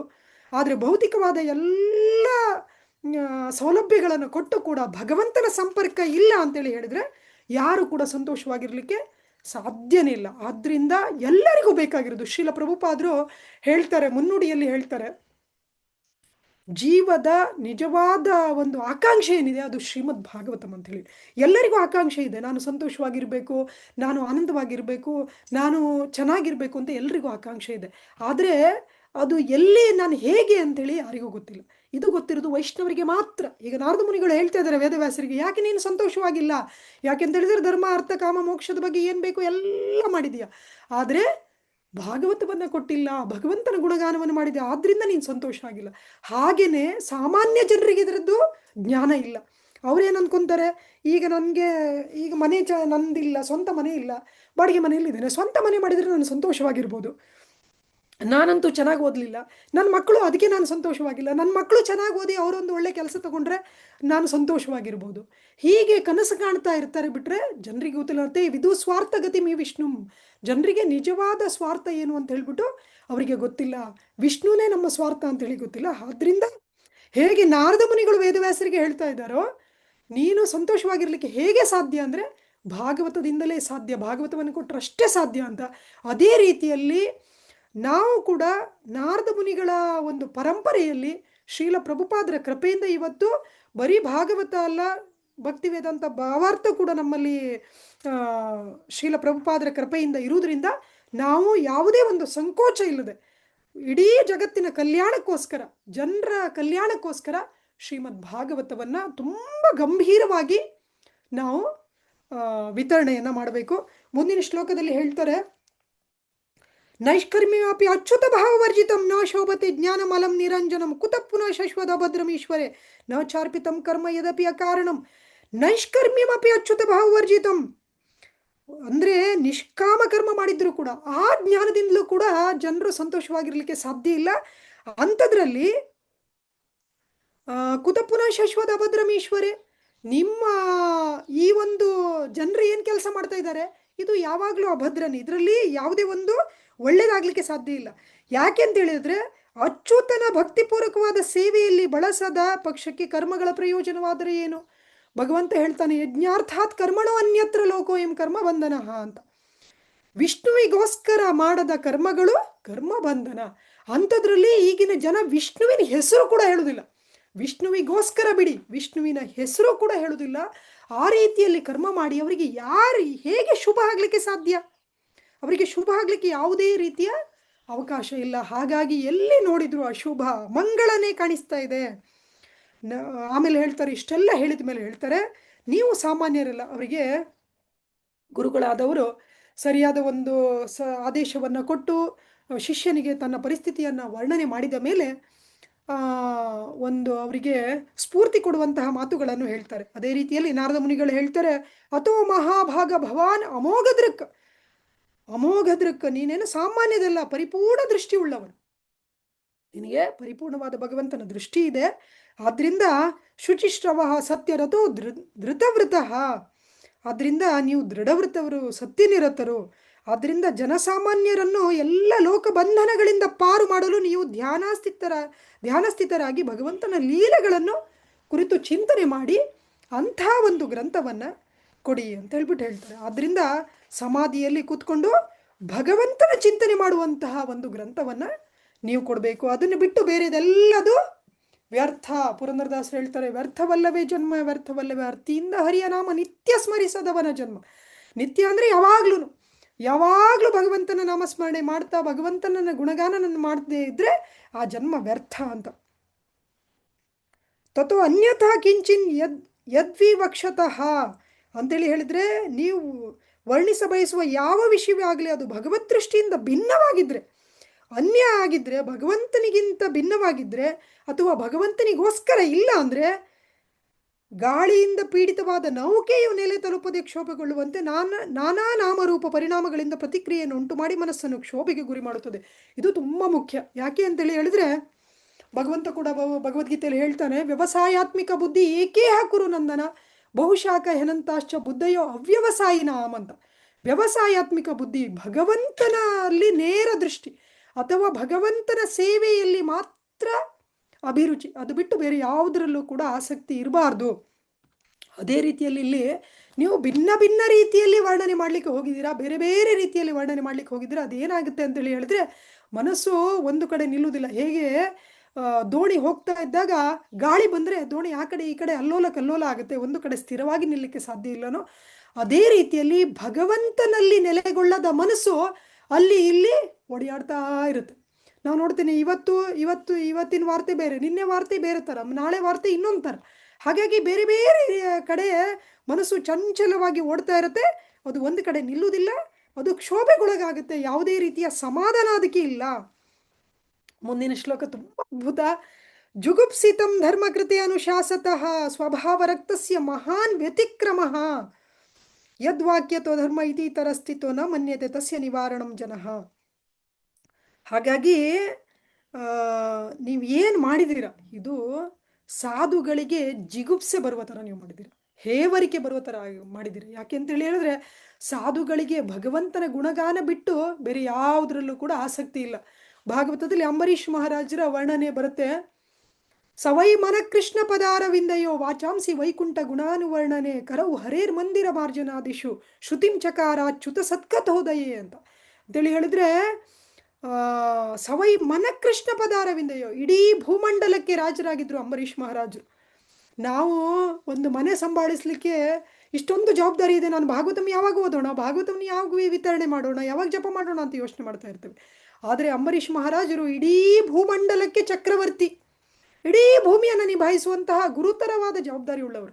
ಆದರೆ ಅವ್ರು ಏನು ಮಾಡ್ತಾ ಇದ್ರು, ಸವೈ ಮನ ಕೃಷ್ಣ ಪಾದಾರವಿಂದಯೋ, ಯಾವಾಗಲೂ ಮನಸ್ಸು ಕೃಷ್ಣನ ಪಾದಾರವಿಂದದಲ್ಲೇ ನೆಲೆಸಿತ್ತು. ಸವೈ ಮನ ಕೃಷ್ಣ ಪಾದಾರವಿಂದಯೋ ವಾಚಾಂಸಿ ವೈಕುಂಠ ಗುಣಾನುವರ್ಣನೆ, ಅವರ ಬಾಯಲ್ಲಿ ಬರುವಂತಹ ಮಾತುಗಳು ವೈಕುಂಠನ ಗುಣಗಳನ್ನು ವರ್ಣನೆ ಮಾಡೋದು ಬಿಟ್ಟರೆ, ಭಗವಂತನ ಗುಣಾನುವರ್ಣನೆ ಬಿಟ್ಟರೆ ಬೇರೆ ಏನೋ ಅವ್ರ ಬಾಯಲ್ಲಿ ಬರ್ತಾ ಇರಲಿಲ್ಲ. ಕರವು ಹರೇರ್ ಮಂದಿರ ಮಾರ್ಜನಾದಿಶು, ಅವರ ಕೈಗಳು ನಿರಂತರವಾಗಿ ಭಗವಂತನ ಸೇವೆಯಲ್ಲೇ ನಿರತವಾಗಿದ್ದು, ಭಗವಂತನ ಗುಡಿಯನ್ನು ಸ್ವಚ್ಛ ಮಾಡಲಿಕ್ಕೆ ಅವರ ಕೈಯನ್ನು ಮೀಸಲಾಗಿದ್ದರು. ಹಾಗೆ ಪ್ರತಿಯೊಂದು ಮೂಗು ಅವರದ್ದು ಆ ಭಗವಂತನಿಗೆ ಅರ್ಪಿತವಾದಂತಹ ತುಳಸಿಯನ್ನು ಅಗ್ರಾಣಿಸ್ತಾ ಇತ್ತು, ಅವರ ಕಿವಿ ಭಗವಂತನ ನಿರಂತರವಾಗಿ ಭಗವಂತನ ವರ್ಣನೆಯನ್ನು ಕೇಳಿಸ್ಕೊತಾ ಇತ್ತು. ಹೀಗೆ ಪ್ರತಿಯೊಂದು ಕೂಡ ಅವರ ಸಂಪೂರ್ಣವಾಗಿ ಅವರು ಭಗವಂತನಲ್ಲೇ ಮಗ್ನರಾಗಿದ್ರು.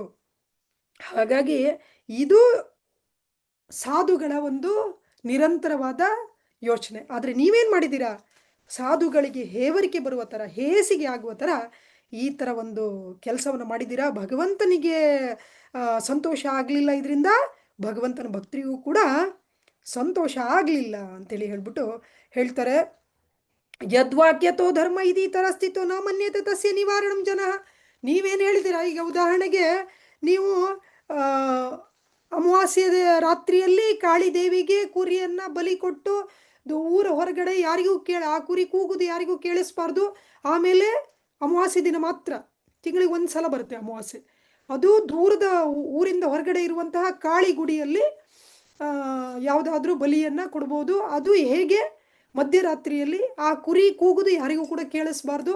ಆಮೇಲೆ ಆ ಕುರಿಯ ಕಿವಿಯಲ್ಲಿ ಏನು ಹೇಳಬೇಕು, ನಾನು ನಿನ್ನನ್ನು ಸಾಯಿಸ್ತಾ ಇದೆಯಲ್ಲ, ನೀನು ಕೂಡ ನನ್ನನ್ನು ಸಾಯಿಸಬಹುದು ಅಂತೇಳಿ ಹೇಳಿ ಅದಕ್ಕೆ ಹೇಳಬೇಕು. ಅಂದರೆ ಸ್ವಲ್ಪ ಆದರೂ ಬುದ್ಧಿ ಇರುವವರು ಏನು ಮಾಡ್ತಾರೆ, ಅಯ್ಯೋ ಇದನ್ನು ಸಾಯಿಸಿ ನಾನು ಯಾಕೆ ಸಾಯಬೇಕು ಅಂತೇಳಿ ಅಂದುಕೊಂಡು ಅದರಿಂದಲೇ ಆ ಒಂದು ಪ್ರಾಣಿ ಹಿಂಸೆಯನ್ನು ಬಿಟ್ಟು ಬಿಡ್ತಾರೆ ಅನ್ನುವ ದೃಷ್ಟಿಯಿಂದ ವೇದವ್ಯಾಸರು ಈ ಥರ ಮಾಡಿರೋದು. ಆದರೆ ನಾರದ ಮುನಿಗಳು ಹೇಳ್ತಾ ಇದ್ದಾರೆ, ನಾರದ ಮುನಿಗಳು ತ್ರಿಕಾಲಜ್ಞರು, ಅವ್ರಿಗೆ ಗೊತ್ತು ಮುಂದೆ ಜನ ಇದನ್ನು ಯಾವ ರೀತಿಯಲ್ಲಿ ಅಪಾರ್ಥ ಮಾಡ್ಕೊತಾರೆ ಅಂತೇಳಿ ಹೇಳಿ ಅವ್ರು ಹೇಳ್ತಾರೆ, ನೀವು ಅವರಿಗೆ ಹಾಗೆ ಮಾರ್ಗದರ್ಶನ ಮಾಡಿರುವುದರಿಂದ ಅವರು ಧರ್ಮದ ಹೆಸರಿನಲ್ಲಿ ಅಂಥ ಚಟುವಟಿಕೆಗಳನ್ನೇ ನಡೆಸುತ್ತಾರೆ, ಅವರು ನಿಷೇಧಕ್ಕೆ ಗಮನ ಕೊಡೋದಿಲ್ಲ. ಅವರು ಯಾವುದನ್ನು ತಗೊತಾರೆ, ವೇದಗಳಲ್ಲೇ ಇದೆ, ಪ್ರಾಣಿ ವಧೆ ಮಾಡ್ಬೋದು, ನಾವು ಮಾಂಸ ತಿನ್ಬೋದು ಅಂತ ವೇದಗಳಲ್ಲಿ ಇದೆ.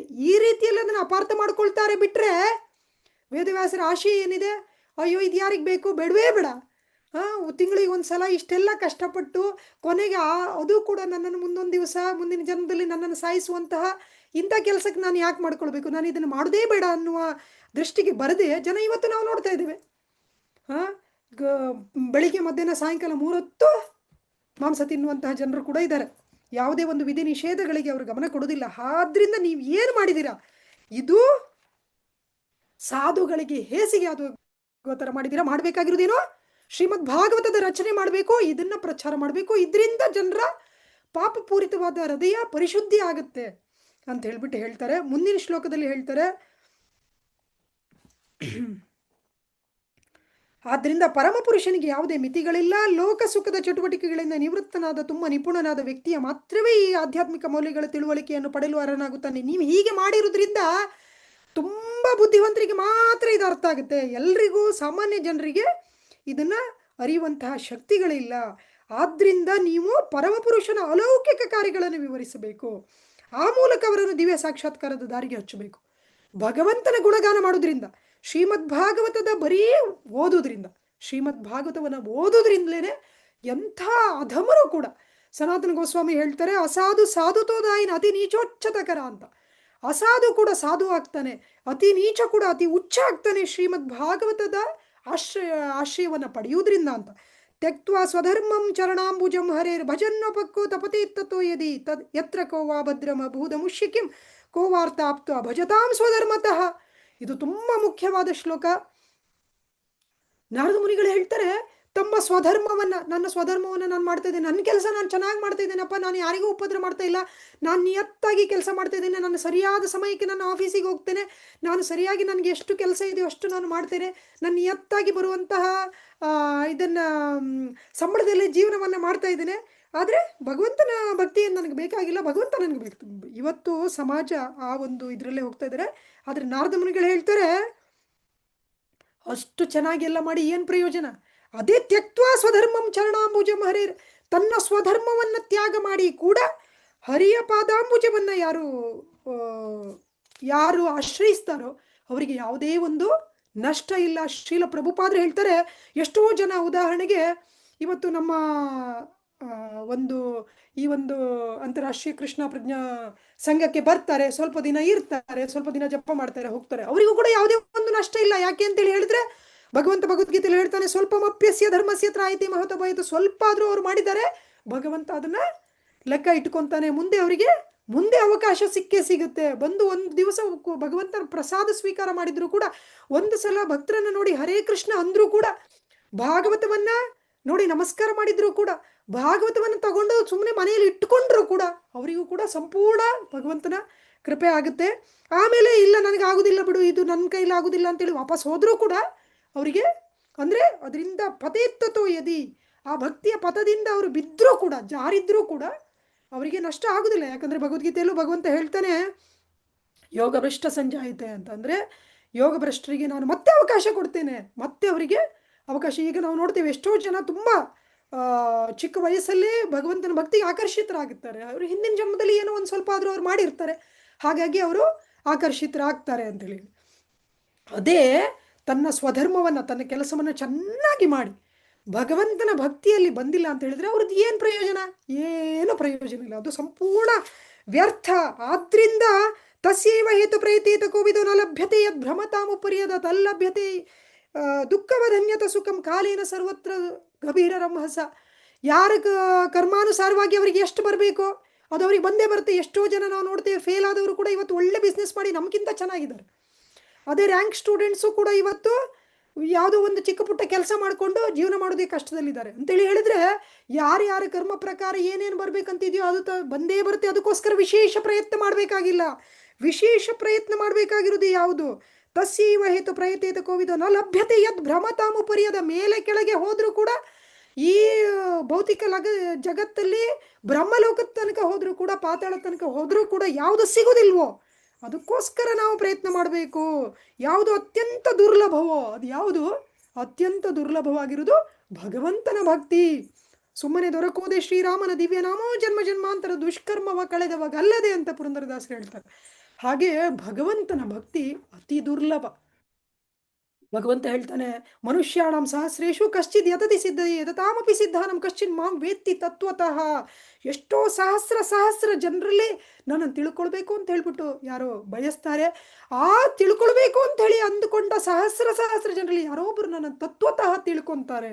ಆ ತತ್ವತಃ ತಿಳ್ಕೊಳ್ಳುವಂತಹ ಮಾರ್ಗನೇ ಶ್ರೀಮದ್ ಭಾಗವತಂ. ಅದಕ್ಕೆ ಭಾಗವತಮಿಗೆ ಇನ್ನೊಂದು ಹೆಸರು ಭಗವತ್ ತತ್ವವಿಜ್ಞಾನ ಅಂತ. ಭಗವಂತನ ತತ್ವವನ್ನು ಸಂಪೂರ್ಣವಾಗಿ ಹೇಳುವಂತಹ ವಿಜ್ಞಾನ ಏನಿದೆ ಅದು ಶ್ರೀಮದ್ ಭಾಗವತ. ಆದ್ರಿಂದ ಶ್ರೀಮದ್ ಭಾಗವತದ ಶರಣು ಹೋಗಬೇಕು. ಪ್ರತಿಯೊಬ್ಬರು ಕೂಡ ಮಾಡಬೇಕಾಗಿರೋದು ಇದೇ ಕೆಲಸ, ಬೇರೆ ಏನೂ ಅಲ್ಲ. ಆದ್ರಿಂದ ಶ್ರೀಮದ್ ಭಾಗವತದ ರಚನೆ ಆಗಬೇಕು, ಶ್ರೀಮದ್ ಭಾಗವತದ ಪ್ರಚಾರ ಆಗಬೇಕು. ಅದಕ್ಕೋಸ್ಕರನೇ ನಾವು ಶ್ರೀಲ ಪ್ರಭುಪಾದರ ಜೀವನದಲ್ಲೂ ಕೂಡ ನೋಡ್ತೇವೆ. ಶ್ರೀಮದ್ ಭಾಗವತಕ್ಕೆ ಶ್ರೀಲ ಪ್ರಭುಪಾದರು ಎಷ್ಟು ಪ್ರಾಮುಖ್ಯತೆಯನ್ನು ಕೊಟ್ಟರು ಅಂತೇಳಿ ಹೇಳಿ, ಶ್ರೀಲ ಪ್ರಭುಪಾದರು ಗ್ರಂಥದ ರಚನೆ ಶುರು ಮಾಡಿದ್ದೇ ಶ್ರೀಮದ್ ಭಾಗವತದಿಂದ. ಶ್ರೀಲ ಪ್ರಭುಪಾದರು ಅವರ ಕೊನೆಯ ಗಳಿಗೆಯಲ್ಲೂ ಕೂಡ, ಅವರ ಒಂದು ಕೊನೆಯ ಕ್ಷಣಗಳಲ್ಲೂ ಕೂಡ ಅವರಿಗೆ ಸರಿಯಾಗಿ ಉಚ್ಚಾರ ಮಾಡಲಿಕ್ಕೂ ಆಗ್ತಾ ಇರೋದಿಲ್ಲ, ಅಂತಹ ಒಂದು ದೇಹ ಸ್ಥಿತಿಯಲ್ಲೂ ಕೂಡ ಶ್ರೀಮದ್ ಭಾಗವತಕ್ಕೆ ಭಕ್ತಿ ವೇದಾಂತ ಭಾವಾರ್ಥವನ್ನು ಕೊಡ್ತಾರೆ, ಅನುವಾದವನ್ನು ಕೊಡ್ತಾರೆ, ಒಂದೊಂದು ಪದಕ್ಕೂ ಅರ್ಥವನ್ನು ಕೊಡ್ತಾರೆ. ಇಂತಹ ಒಂದು ತಪಸ್ಸನ್ನು ಮಾಡಿ ನಮ್ಮ ಉದ್ಧಾರಕ್ಕೋಸ್ಕರ, ಯಾಕೆ ಅಂದರೆ ಜಗತ್ ಕಲ್ಯಾಣಕ್ಕೋಸ್ಕರ ನಾರದ ಮುನಿಗಳು ವೇದವ್ಯಾಸರಿಗೆ ಆದೇಶವನ್ನು ಮಾಡಿದ್ರು, ಶ್ರೀಮದ್ ಭಾಗವತದ ರಚನೆ ಆಗಬೇಕು, ಇದರಿಂದ ಸಮಾಜದಲ್ಲಿ ಕ್ರಾಂತಿ ಆಗುತ್ತೆ ಅಂತ. ಆದರೆ ಕಲಿಯುಗದ ಬದ್ಧಾತ್ಮರಿಗೆ ವೇದವ್ಯಾಸರು ಬರೆದಿರುವಂತಹ ಸಂಸ್ಕೃತ ಶ್ಲೋಕಗಳನ್ನು ಅರ್ಥ ಮಾಡಿಕೊಳ್ಳುವಂತಹ ಶಕ್ತಿ ಕೂಡ ಇಲ್ಲ. ಆದ್ದರಿಂದ ಶ್ರೀಲ ಪ್ರಭುಪಾದರು ಕರುಣೆಯಿಂದ, ಕೃಪೆಯಿಂದ, ಅವರ ಅಷ್ಟೊಂದು ತಪಸ್ಸಿಯ ಶಕ್ತಿಯಿಂದ ಶ್ರೀಮದ್ ಭಾಗವತವನ್ನು ಇವತ್ತು ಎಲ್ಲ ಭಾಷೆಗಳಲ್ಲಿ ಲಭ್ಯ ಇರುವ ಥರ ಕೊಟ್ಟಿದ್ದಾರೆ. ಆದ್ದರಿಂದ ನಾವೆಲ್ಲರೂ ಮಾಡಬೇಕಾಗಿರುವಂತಹ ಕೆಲಸ ಒಂದೇ, ಭಾಗವತವನ್ನು ನಾವು ಸಂಪೂರ್ಣವಾಗಿ ಆಶ್ರಯಿಸಬೇಕು.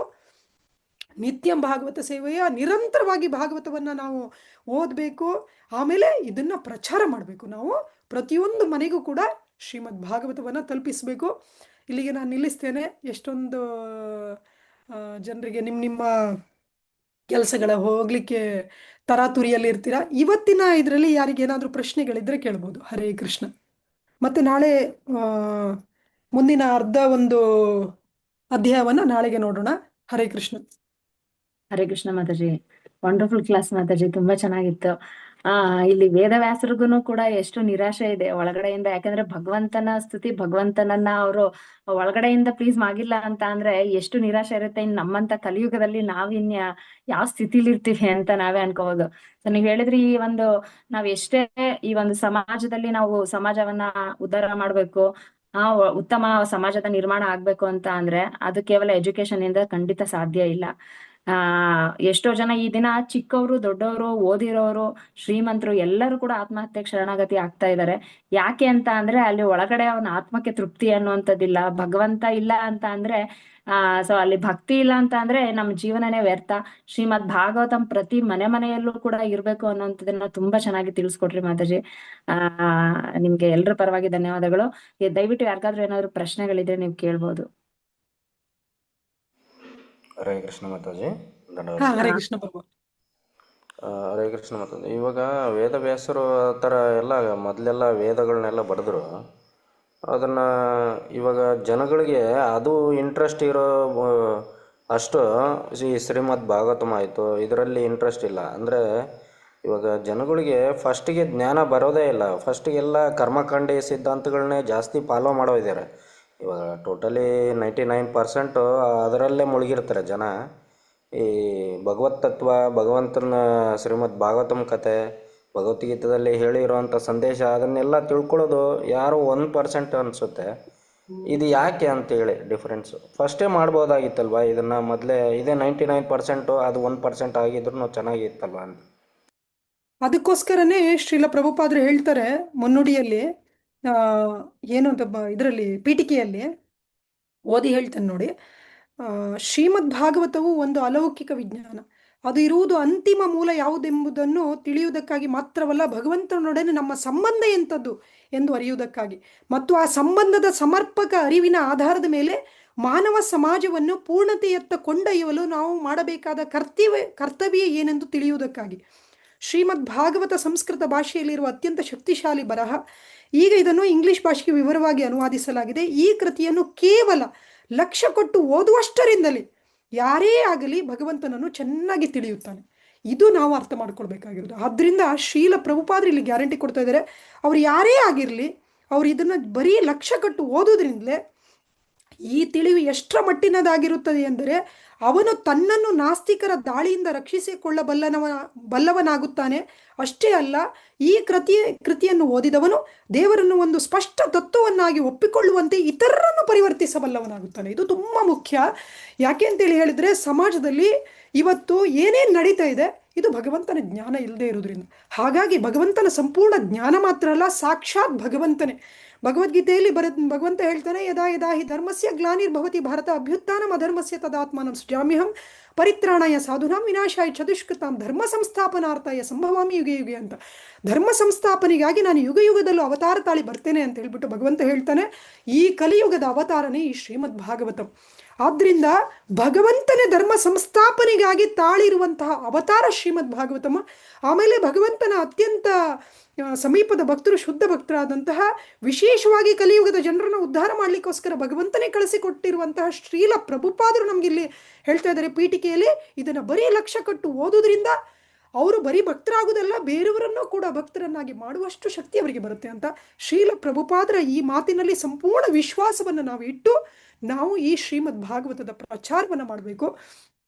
ಯಾಕೆ ಅಂತೇಳಿ ಹೇಳಿದ್ರೆ ಭಗವಂತ ಇದರಿಂದ ಸಂತುಷ್ಟನಾಗ್ತಾನೆ, ಭಗವಂತನಿಗೆ ಸಂತೋಷ ಸಿಗುತ್ತೆ. ಈಗಾಗಲೇ ವೇದವ್ಯಾಸರೇ ನಾರದ ಮುನಿಗಳೇ ಹೇಳಿದ್ದಾರೆ ಇದು ಸಮಾಜದಲ್ಲಿ ಕ್ರಾಂತಿಯನ್ನು ತರುತ್ತೆ ಅಂತ. ಆಮೇಲೆ ನಮ್ಮ ಜೀವನದಲ್ಲೂ ಕೂಡ ನಾವು ನೋಡಿದ್ದೇವೆ. ಇವತ್ತು ನಾವೆಲ್ಲರೂ ಕೂಡ ಭಕ್ತಿಯ ಪಥದಲ್ಲಿ ನಿಷ್ಠೆಯಿಂದ ಹೋಗ್ತಾ ಇದ್ರೆ ಅದು ಶ್ರೀಲ ಪ್ರಭುಪಾದರ ಕೃಪೆಯಿಂದ, ಶ್ರೀಮದ್ ಭಾಗವತದ ಕೃಪೆಯಿಂದ. ಹಾಗಾಗಿ ಇವತ್ತು ನಾವು ಭಕ್ತಿಯಿಂದ ಮಾಡ್ತಾ ಇದ್ದೇವೆ ಅಂತೇಳಿ ಹೇಳಿದ್ರೆ, ಭಾಗವತದಿಂದ ನಾವು ಭಕ್ತಿಯಲ್ಲಿ ಹೋಗ್ಲಿಕ್ಕೆ ನಮಗೆ ನಿಷ್ಠೆ ಬಂದಿದೆ ಅಂದರೆ ಬೇರೆಯವರಿಗೂ ಕೂಡ ಖಂಡಿತವಾಗಿ ಬರುತ್ತೆ. ನಾನು ಆವಾಗಲೇ ಹೇಳಿದೆ, ಸನಾತನ ಗೋಸ್ವಾಮಿಗಳು ಹೇಳ್ತಾರೆ ಅಸಾಧು ಸಾಧುತೋದಾಯಿನ್, ಅಸಾಧುವನ್ನು ಕೂಡ ಸಾಧುವನ್ನಾಗಿ ಮಾಡುತ್ತೆ ಶ್ರೀಮದ್ ಭಾಗವತಂ. ಹಾಗಾಗಿ ನಮ್ಮ ಸುತ್ತಮುತ್ತ ಯಾರಾದರೂ ಅಸಾಧುವನ್ನು ಕಂಡ್ರೆ ನಾವು ಅವರಿಗೆ ಮಾಡಬೇಕಾದ ಕೆಲಸ ಏನು? ಶ್ರೀಮದ್ ಭಾಗವತವನ್ನು ಕೊಡಿ ಅಷ್ಟೇ. ಇದರಿಂದ ಖಂಡಿತವಾಗಿ ಸಮಾಜದಲ್ಲಿ ಕಲ್ಯಾಣ ಆಗುತ್ತೆ. ಇದು ಒಂದರಿಂದಲೇ ಕಲ್ಯಾಣ ಆಗ್ಲಿಕ್ಕೆ ಸಾಧ್ಯ, ಬೇರೆ ಯಾವುದರಿಂದ ಕೂಡ ಕಲ್ಯಾಣ ಆಗ್ಲಿಕ್ಕೆ ಸಾಧ್ಯ ಇಲ್ಲ. ಅದನ್ನೇ ನಾವು ಈ ಅಧ್ಯಾಯದಿಂದ ಅರ್ಥ ಮಾಡ್ಕೊಳ್ಬೇಕು. ಹಾಗಾಗಿ ನಾವು ಇದಕ್ಕೆ ಯಾಕಪ್ಪ ಜನರು ಹೀಗಿದ್ದಾರೆ, ಯಾಕಪ್ಪ ಇದು ಹೇಗಿದ್ದಾರೆ ಅಂದರೆ ಅವ್ರ ಹತ್ರ ಭಾಗವತಂ ಇಲ್ಲ, ಅದಕ್ಕೆ ಹೀಗಿದ್ದಾರೆ ಅಷ್ಟೇ. ಯಾರು ಕೈಗೆ ಭಾಗವತಂ ಹೋಗುತ್ತೋ ಅವರು ಭಗವಂತನ ಭಕ್ತರಾಗ್ತಾರೆ. ಯಾವಾಗ ಅವರು ಭಗವಂತನ ಭಕ್ತರಾಗ್ತಾರೋ, ಪ್ರಹ್ಲಾದ ಮಹಾರಾಜರು ಹೇಳ್ತಾರೆ, ಯಸ್ಯಾಸ್ತಿ ಭಕ್ತಿ ಭಗವತ್ಯ ಕಿಂಚನ ಸರ್ವೈ ಗುಣೈಸ್ತತ್ರ ಸಮಾಸತೆ ಸುರ ಅಂತ. ಯಾರು ಭಗವಂತನ ಭಕ್ತರಾಗ್ತಾರೋ ಅವರಲ್ಲಿ ಸಕಲ ಸದ್ಗುಣಗಳು ಅವರಲ್ಲಿ ಬರುತ್ತೆ. ಭಗವಂತನ ಭಕ್ತರು ಒಂದು ಇರುವೇನೂ ಸಾಯಿಸೋದಿಲ್ಲ. ಅವರು ಸಮಾಜದಲ್ಲಿ ಸಮಾಜವನ್ನು ಯಾಕೆ ಪೀಡಿಸ್ತಾರೆ? ಖಂಡಿತವಾಗಿ ಪೀಡಿಸುವುದಿಲ್ಲ. ಹಾಗಾಗಿ ಲೋಕ ಕಲ್ಯಾಣಕ್ಕಾಗಿ ಎಲ್ಲರೂ ಕೂಡ ಭಗವಂತನ ಭಕ್ತರಾಗಬೇಕು. ಎಲ್ಲರನ್ನು ಭಗವಂತನ ಭಕ್ತರನ್ನಾಗಿ ಮಾಡುವಂತಹ ಏಕೈಕ ಅಸ್ತ್ರ ಏನಿದೆ, ರಾಮ ಬಾಣ ಏನಿದೆ, ಅದು ಶ್ರೀಮದ್ ಭಾಗವತ. ಅದರಿಂದಲೇ ಶ್ರೀಲ ಪ್ರಭುಪಾದರು ಅಷ್ಟೊಂದು ತಪಸ್ಸೆ ಮಾಡಿ ನಮಗೆ ಶ್ರೀಮದ್ ಭಾಗವತವನ್ನು ನಾವು ಅರ್ಥ ಮಾಡಿಕೊಳ್ಳುವ ರೀತಿಯಲ್ಲಿ, ನಮ್ಮ ಭಾಷೆಯಲ್ಲಿ, ನಮ್ಮ ಮಂದ ಬುದ್ಧಿಗೆ ನಿಲುಕುವಷ್ಟು ರೀತಿಯಲ್ಲಿ ಕೊಟ್ಟಿದ್ದಾರೆ. ಇದು ಶ್ರೀಲ ಪ್ರಭುಪಾದರ ಕರುಣೆ. ಈ ಶ್ರೀಲ ಪ್ರಭುಪಾದರ ಕರುಣೆಯನ್ನು ನಾವು ನಿರಂತರವಾಗಿ ಯಥೇಚ್ಛವಾಗಿ ಹಂಚಬೇಕು. ಇಷ್ಟು ನಾವು ಮಾಡಬೇಕಾಗಿರೋದು ಕೆಲಸ ಅಷ್ಟೇ, ಮತ್ತೇನೂ ಅಲ್ಲ. ಇವತ್ತು ಈಗ ಈ ಒಂದು ಇದರಲ್ಲಿ ಉದಾಹರಣೆಗೆ 45 ಜನ ಇದ್ದಾರೆ, ಮುಂದಿನ ವರ್ಷ 450 ಜನ ಆಗಬೇಕು. ಆ ರೀತಿಯಲ್ಲಿ ನಾವು ಭಾಗವತವನ್ನು ಹಂಚಬೇಕು. ಆ ರೀತಿಯಲ್ಲಿ ನಾವೆಲ್ಲರೂ ಕೂಡ ತುಂಬ ಗಂಭೀರವಾಗಿ ಇದನ್ನು ತಗೊಂಡು ನಮ್ಮ ಜೀವನದ ಲಕ್ಷ್ಯ, ಮತ್ತೆ ಉಳಿದಿದ್ದೆಲ್ಲ ತನ್ನಿಂತಾನೇ ಬರುತ್ತೆ. ಮಕ್ಕಳು ದೊಡ್ಡವರಾಗ್ತಾರೆ, ಅವ್ರಿಗೆ ಮದುವೆ ಆಗುತ್ತೆ, ಅವರು ಮಕ್ಕಳಾಗುತ್ತೆ, ಇದೆಲ್ಲ ತನ್ನಿಂತಾನೇ ಆಗುತ್ತೆ. ನಾವು ಯೋಚನೆ ಮಾಡಿದ್ರೂ ಆಗುತ್ತೆ, ಯೋಚನೆ ಮಾಡಿಲ್ಲ ಅಂದರೂ ಆಗುತ್ತೆ. ಆದರೆ ಶ್ರೀಮದ್ ಭಾಗವತದ ವಿತರಣೆ ನಾವು ತುಂಬ ಗಂಭೀರವಾಗಿ ಯೋಚನೆ ಮಾಡಿ ಅದರ ಪ್ರಕಾರ ನಾವು ಕೆಲಸ ಮಾಡಿದರೆ ಮಾತ್ರ ಆಗುತ್ತೆ, ಇಲ್ಲಾಂದ್ರೆ ಆಗೋದಿಲ್ಲ. ಆದ್ದರಿಂದ ಇದನ್ನು ನಾವೆಲ್ಲರೂ ಕೂಡ ತುಂಬ ಗಂಭೀರವಾಗಿ ತಗೊಂಡು ಶ್ರೀಲ ಪ್ರಭುಪಾದರ ಕೃಪೆಯಿಂದ, ವೇದವ್ಯಾಸರ ಕೃಪೆಯಿಂದ, ನಾರದ ಮುನಿಗಳ ಕೃಪೆಯಿಂದ, ಭಗವಂತನ ಕೃಪೆಯಿಂದ, ಭಗವಂತನ ಕೃಪೆಗೆ ಪಾತ್ರರಾಗಲಿಕ್ಕೆ ತುಂಬ ಸುಲಭವಾದ ಮಾರ್ಗ ಇದು. ಆದ್ದರಿಂದ ಎಲ್ಲರೂ ಪ್ರಯತ್ನ ಮಾಡಿ, ಖಂಡಿತವಾಗಿಯೂ ಭಗವಂತನ ಕೃಪೆಯಿಂದ, ಪ್ರಭುಪಾದರ ಕೃಪೆಯಿಂದ ಇದಾಗುತ್ತೆ. ಹರೇ ಕೃಷ್ಣ. ಜೈ ಹರಿಬೋಲ್. ಥ್ಯಾಂಕ್ ಯು ಮಾತಾಜಿ. ಪ್ರಭುಜಿ ಕ್ಲಿಯರ್ ಆಯ್ತಾ ಪ್ರಭುಜಿ? ಹರೇ ಕೃಷ್ಣ. ಹರೇ ಕೃಷ್ಣ ಮಾತಾಜಿ. ಅರ್ಥ ಆಯ್ತು ಮಾತಾಜಿ. ಅಂದರೆ ನಮ್ಮ ಉದ್ದೇಶ ಅರ್ಥ ಆಯಿತು, ನಾವೇನು ಮಾಡ್ಬೇಕಂತೇಳಿ ಅರ್ಥ ಆಯ್ತು ಮಾತಾಜಿ. ತುಂಬ ಧನ್ಯವಾದಗಳು. ಹರೇ ಕೃಷ್ಣ. ಹರೇ ಕೃಷ್ಣ. ಹರೇ ಕೃಷ್ಣ. Thank you. ಹರೇ ಕೃಷ್ಣ ಮಾತಾಜಿ, ಪ್ರಣಾಮಗಳು. ಹರೇ ಕೃಷ್ಣ ಮಾತಾಜಿ, ಪ್ರಣಾಮ. ಕ್ಲಾಸ್ ತುಂಬಾ ಚೆನ್ನಾಗಿತ್ತು ಮಾತಾಜಿ, ತುಂಬಾ ಚೆನ್ನಾಗಿ ಕ್ಲಾಸ್ ಕೊಟ್ರಿ. ಇವತ್ತಿನ ಕ್ಲಾಸ್ ತುಂಬಾ ಅದ್ಭುತವಾಗಿತ್ತು. ಆದ್ರೆ ಭಾಗವತಂ ಪ್ರತಿಯೊಂದು ಮನೆಯಲ್ಲೂ ಇರ್ಬೇಕು, ಪ್ರತಿ ಒಬ್ರು ಓದ್ಬೇಕು ಅಂತ ಹೇಳಿದ್ರು ಮಾತಾಜಿ. ನಾವು ಭಾಗವತವನ್ನ ಕೊಟ್ಟಿರ್ತೀವಿ, ಅವ್ರು ತೆಗ್ದೇ ನೋಡಿರಲ್ಲ, ಹಾಗೆ ಇಟ್ಕೊಂಡಿರ್ತಾರಲ್ಲ, ಅದು ಅವ್ರಿಗೆ ಯಾವಾಗ ಪರಿಣಾಮ ಬೀರುತ್ತೆ ಮಾತಾಜಿ? ಮತ್ತದು ನೀವು ಫ್ರೀಯಾಗಿ ಕೊಟ್ಟಿದ್ದೀರಾ ಅನ್ಸುತ್ತೆ. ಗಿಫ್ಟ್ ಕೊಟ್ಟಿರೋದು. ಅದಕ್ಕೆ ಪ್ರಭುಪಾದರು ಹೇಳ್ತಾರೆ ಗಿಫ್ಟ್ ಕೊಡಬೇಡಿ ಅಂತ. ಗಿಫ್ಟ್ ಡಿಸ್ಕೌಂಟ್ ಕೊಡಬಾರ್ದು. ಪ್ರಭುಪಾದರು ಹೇಳ್ತಾರೆ ಯಾವಾಗ ಅವರು ಕಷ್ಟಪಟ್ಟು ಅವರು ಅರ್ಜನೆ ಮಾಡಿರುವಂತಹ ಹಣದಲ್ಲಿ ಒಂದು ಭಾಗವನ್ನ ಭಗವಂತನಿಗೆ ಕೊಡ್ತಾರೋ ಅವಾಗ ಅವರಿಗೆ ಸುಕೃತ ಸಿಗುತ್ತೆ. ಆ ಸುಕೃತದಿಂದ ಅವರು ಭಾಗವತವನ್ನು ಓದ್ತಾರೆ. ಹಾಗಾಗಿ ನಾವು ಅದನ್ನು ಅವರಿಗೆ ಮಿಸ್ ಮಾಡಿದ್ವಿ. ಇದು ತುಂಬ ತಪ್ಪು, ತುಂಬ ದೊಡ್ಡ ತಪ್ಪು. ಆದ್ದರಿಂದ ಯಾರು ಕೂಡ ಈ ತಪ್ಪನ್ನು ಮಾಡಬೇಡಿ. ಯಾಕೆ ಅಂತ ಹೇಳಿದ್ರೆ ನೋಡಿ, ಗಿಫ್ಟ್ ಕೊಟ್ಟರೆ ಹೇಗೆ ವೇದವ್ಯಾಸರಿಗೆ ಸಮಾಧಾನ ಇಲ್ವೋ, ನಿಮಗೂ ಸಮಾಧಾನ ಇಲ್ಲ, ಅವರಿಗೂ ಸಮಾಧಾನ ಇಲ್ಲ. ಈಗ ಮದ್ವೆಗಳಿಗೆ ಅಲ್ಲೆಲ್ಲ ಹೋದಾಗ ಮತ್ತೆ ಭಗವದ್ಗೀತೆ ನಾವು ಗಿಫ್ಟ್ ಕೊಡೋ ಬದ್ಲಿ ಭಗವದ್ಗೀತೆ ಸಣ್ಣ ಸಣ್ಣ ಬುಕ್ಸ್ ಗಳೆಲ್ಲ ಕೊಟ್ಟಿರ್ತೀವಲ್ಲ ಮಾತಾಜಿ, ಆ ತರ ನಾವು ಕೊಡ್ಬೋದಲ್ಲ? ಇಲ್ಲ ಇಲ್ಲ, ಖಂಡಿತ ಕೊಡುವಂಗಿಲ್ಲ. ನಾವು ಭಾಗವತವನ್ನ ಅವರಿಗೆ ನೋಡಿ, ಸಾಕ್ಷಾತ್ ಭಗವಂತನೇ ಬರ್ತಾ ಇದ್ದಾನೆ ಮನೆಗೆ. ಒಂದು ಮನೆ ಕಟ್ಟಲಿಕ್ಕೆ ಲಕ್ಷಗಟ್ಟಲೆ ಖರ್ಚು ಮಾಡಿರ್ತಾರೆ. ಆ ಮನೆಗೆ ಭಗವಂತನನ್ನ ಆಹ್ವಾನ ಮಾಡಲಿಕ್ಕೆ ನಾವು 8,500 ಖರ್ಚು ಮಾಡ್ಲಿಕ್ಕೆ ಆಗುದಿಲ್ವಾ? ನಾವು ಶ್ರೀಲ ಪ್ರಭುಪಾದರ ಗ್ರಂಥವನ್ನ ಗಿಫ್ಟ್ ಕೊಡೋದು ಈ ಥರ ಕೊಟ್ಟಾಗ ಏನಾಗುತ್ತೆ, ಈಗ ಈಗ ನಮ್ಮ ಸಮಾಜದಲ್ಲೂ ಕೂಡ, ನಮ್ಮ ಅಂತಾರಾಷ್ಟ್ರೀಯ ಕೃಷ್ಣ ಪ್ರಜ್ಞಾ ಸಂಸ್ಥೆಯಲ್ಲೂ ಕೂಡ ಇವತ್ತು ಭಾಗವತ ಶ್ರೀಲ ಪ್ರಭುಪಾದರು ಹೇಳ್ತಾರೆ, ಓದಿ ಅವ್ರು ಖಂಡಿತವಾಗಿಯೂ ಭಕ್ತರಾಗ್ತಾರಂತೆ. ಅವರು ಓದ್ತಾನೆ ಇಲ್ಲ. ಯಾಕೆ ಅಂತ ಹೇಳಿದ್ರೆ ಶ್ರೀಲ ಪ್ರಭುಪಾದರು ಹೇಳಿದ್ದಾರೆ, ಗಿಫ್ಟ್ ಕೊಡಬೇಡಿ, ಡಿಸ್ಕೌಂಟಲ್ಲಿ ಕೊಡಬೇಡಿ ಅಂತ. ಪ್ರಭುಪಾದರ ಆದೇಶವನ್ನು ನಾವು ಪಾಲನೆ ಮಾಡದೇ ಇರೋದ್ರಿಂದ ನಮಗೆ ಆ ವ್ಯತಿರಿಕ್ತವಾದ ಒಂದು ಫಲ ಲಭಿಸ್ತಾ ಇರೋದು. ನಾವು ಭಗವಂತನ ಭಕ್ತರ ಆಜ್ಞೆಯನ್ನು, ಆಚಾರ್ಯರ ಆಜ್ಞೆಯನ್ನು ಯಥಾ ರೀತಿಯಲ್ಲಿ ಪಾಲನೆ ಮಾಡಬೇಕು. ಶ್ರೀಲ ಪ್ರಭುಪಾದರು ಹೇಳಿದ್ದಾರೆ, ಭಾಗವತವನ್ನು ನಾವು ಹಂಚಬೇಕು, ನಾವು ವಿತರಣೆ ಮಾಡಬೇಕು ಅಂತ. ವಿತರಣೆ ಹೇಗೆ ಮಾಡಬೇಕು ಅನ್ನೋದು ಕೂಡ ಶ್ರೀಲ ಪ್ರಭುಪಾದರು ಹೇಳಿದ್ದಾರೆ. ಅದನ್ನು ನಾವು ಅವರಿಂದ ಹಣ ತಗೊಂಡೇ ಅವರಿಗೆ ಕೊಡಬೇಕು. ನಾವು ತುಂಬ ಹತ್ತಿರದ ಬಂಧುಗಳಿಗೂ ಕೂಡ ನಾವು ಅವ್ರ ಹತ್ರ ಹಣ ತಗೊಂಡೇ ಕೊಟ್ಟಿರೋದು. ಹಾಗಾಗಿ ಅವರು ಓದ್ತಾ ಇದ್ದಾರೆ, ಅವರು ಕೂಡ ಭಕ್ತರಾಗ್ತಾ ಇದ್ದಾರೆ. ನೀವು ಬೇಕಾದರೆ ಗಮನಿಸಿ ನೋಡಿ, ಯಾರ್ಯಾರು ದುಡ್ಡು ಕೊಟ್ಟು ತಗೊಂಡಿದ್ದಾರೆ ಎಲ್ಲರೂ ಓದ್ತಾ ಇದ್ದಾರೆ. ಯಾರಿಗೆ ಗಿಫ್ಟ್ ಸಿಕ್ಕಿದೆಯೋ ಅವರು ಓದ್ತಾ ಇಲ್ಲ. ಹಾಗಾಗಿ ಈ ಒಂದು ಇದನ್ನು ನಾವು ಇಲ್ಲಿಗೆ ತಪ್ಪನ್ನು ಮಾಡಿರುವುದನ್ನು ಇನ್ನು ಮುಂದೆ ನಾವು ಇದನ್ನು ಮರುಕಳಿಸಬಾರ್ದು. ಈ ತಪ್ಪು ಮರುಕಳಿಸಬಾರ್ದು. ಅದೇ ಮದುವೆಗೆ ಹೋಗ್ತಿರಲ್ವಾ, ಆ ಮದುವೆಗೆ ಹೋಗುವಾಗ ಒಂದು ನಿಮ್ಮ ಕೈಯಲ್ಲಿ ಒಂದು ಎಲ್ಲ ಇಡೀ ಸೆಟ್ ತೊಗೊಂಡು ಹೋಗ್ಲಿಕ್ಕಾಗಿಲ್ಲ ಅಂದರೆ ಒಂದು ಪುಸ್ತಕ ತಗೊಂಡು ಹೋಗಿ, ಆ ಪುಸ್ತಕ ತೋರಿಸಿ ಅವರಿಗೆ ವಿವರಣೆ ಮಾಡಿ. ನಮ್ಮ ಭಕ್ತರೊಬ್ಬರು ಅವರು ತಂಗಿ ಮದುವೆಗೆ ಹೋಗಿದ್ರು, ಅಲ್ಲಿ ಭಾಗವತಂ ಸ್ಟಾಲೆ ಹಾಕಿದ್ರು. ಅವರು ಭಾಗವತ ಸಂಪೂರ್ಣ ಸೆಟ್ಟನ್ನು ಅಲ್ಲಿ ಹಾಕಿಬಿಟ್ಟು ಪ್ರಚಾರ ಮಾಡಿದ್ರು. ಮದುವೆ ಸ್ಪಾಟಲ್ಲೇ 3 ಜನ ಭಾಗವತಮ್ಮಿಗೆ ಸಂಪೂರ್ಣ ದುಡ್ಡು ಕೊಟ್ಬಿಟ್ಟು ತಗೊಂಡ್ರು. ಆಮೇಲೆ ಅದಾದಮೇಲೆ ಎಷ್ಟೋ ಜನ ಅವರ ಸಂಪರ್ಕದಲ್ಲಿ ಬಂದವರು ಅವರಿಗೆ ಆಮೇಲೆ ಅವರು ದೂರವಾಣಿ ಕರೆ ಮಾಡಿ ಅವರಿಗೆ ಕೊಟ್ಟರು. ಆ ರೀತಿಯಲ್ಲಿ ಒಂದು ಮದುವೆಯಲ್ಲಿ ಎಷ್ಟೋ ಸೆಟ್ ಭಾಗವತವನ್ನು ವಿತರಣೆ ಮಾಡಿದರು. ನಿನ್ನೆ ನಮ್ಮ ಭಕ್ತರು ಯಾರೋ ತೀರ್ಕೊಂಡಿದ್ರು, ಅವ್ರದ್ದೇನೋ ಪ್ರೋಗ್ರಾಮ್ ಇತ್ತು, ಅಲ್ಲಿಗೆ ಹೋದರು. ಅಲ್ಲಿ ಹೋಗಿ ಪ್ರಚಾರ ಮಾಡಿದರು.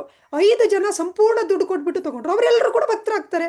ಆಮೇಲೆ ಅವರು ಕೂಡ ಬೇರೆಯವರಿಗೆ ದುಡ್ಡು ಕೊಟ್ಟೆ ತಗೊಳ್ಳಿ ಅಂತೇಳಿ ಹೇಳ್ತಾರೆ. ಈಗ ನೀವು ಫ್ರೀಯಾಗಿ ಕೊಟ್ಟಿರ್ತೀರಾ, ಅವರು ಕೂಡ ಮತ್ತೆ ಪ್ರಚಾರ ಮಾಡ್ಲಿಕ್ಕೆ ಆಗೋದಿಲ್ಲ. ಯಾಕಂದರೆ ಅವ್ರಿಗೆ ಫ್ರೀಯಾಗಿ ಸಿಕ್ಕಿರುತ್ತಲ್ಲ. ನೀವು ದುಡ್ಡು ಕೊಟ್ಟು ತಗೊಳ್ಳಿ ಅಂತ ಅವ್ರು ಬೇರೆಯವ್ರಿಗೆ ಹೆಂಗೆ ಹೇಳಲಿಕ್ಕಾಗುತ್ತೆ?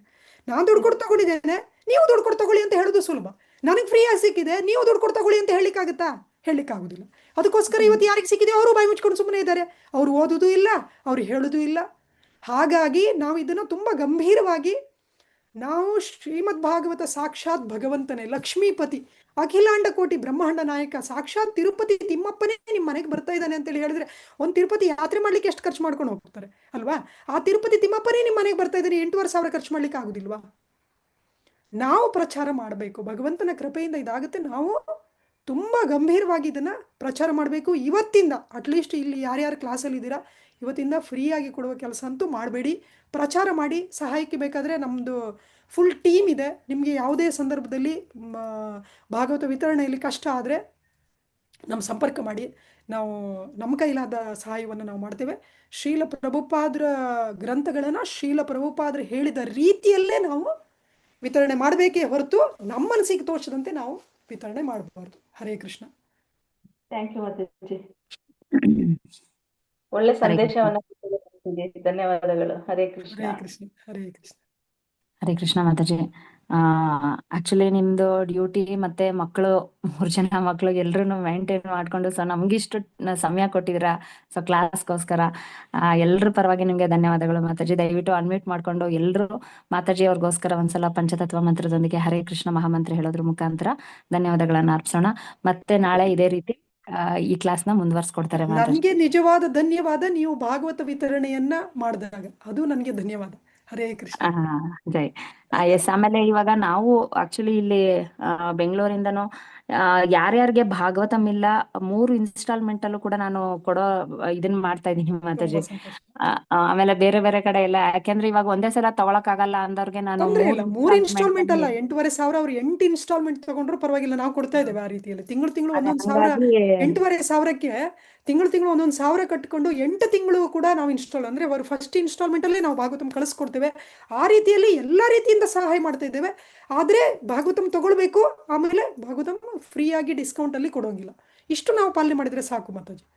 ತುಂಬಾ ಎಸ್ ಸಂತೋಷ. ಮಾತಾಜಿ. ಮಾಡಿ ಅದನ್ನ ಇನ್ನೂ ಪ್ರಚಾರ ಮಾಡಿ. ಮತ್ತೆ ನಿಮ್ಮ ಸಂಪರ್ಕದಲ್ಲಿ ಯಾರಿದ್ದಾರೆ, ನಿಮ್ಮ ಜೊತೆಯವರು ಇದ್ದಾರೆ, ಎಲ್ಲರೂ ಕೂಡ ತುಂಬಾ ಗಂಭೀರವಾಗಿ ಇದನ್ನು ತಗೊಳ್ಬೇಕು. ಈಗ ಉದಾಹರಣೆಗೆ ಅವ್ರ ಅಕ್ಕ ಇರ್ತಾರೆ, ತಂಗಿ ಇರ್ತಾರೆ, ತಮ್ಮ ಇರ್ತಾರೆ, ಅಣ್ಣ ಇರ್ತಾರೆ, ಅತ್ತೆ ಇರ್ತಾರೆ, ಮಾವ ಇರ್ತಾರೆ, ಅವರೇ ತುಂಬಾ ಅಂದು ಬಂಧುಗಳೇ ಇರ್ತಾರೆ. ಅವರಿಗೂ ಕೂಡ ಭಾಗವತಂ ನಾವು ಕೊಟ್ಟಿಲ್ಲ ಅಂತೇಳಿ ಹೇಳಿದ್ರೆ ನಾವು ಅವ್ರ ಬಗ್ಗೆ ನಮ್ಗೆ ಯೋಚನೆ ಇಲ್ಲ ಅಂತ ಅರ್ಥ ಅಲ್ವಾ.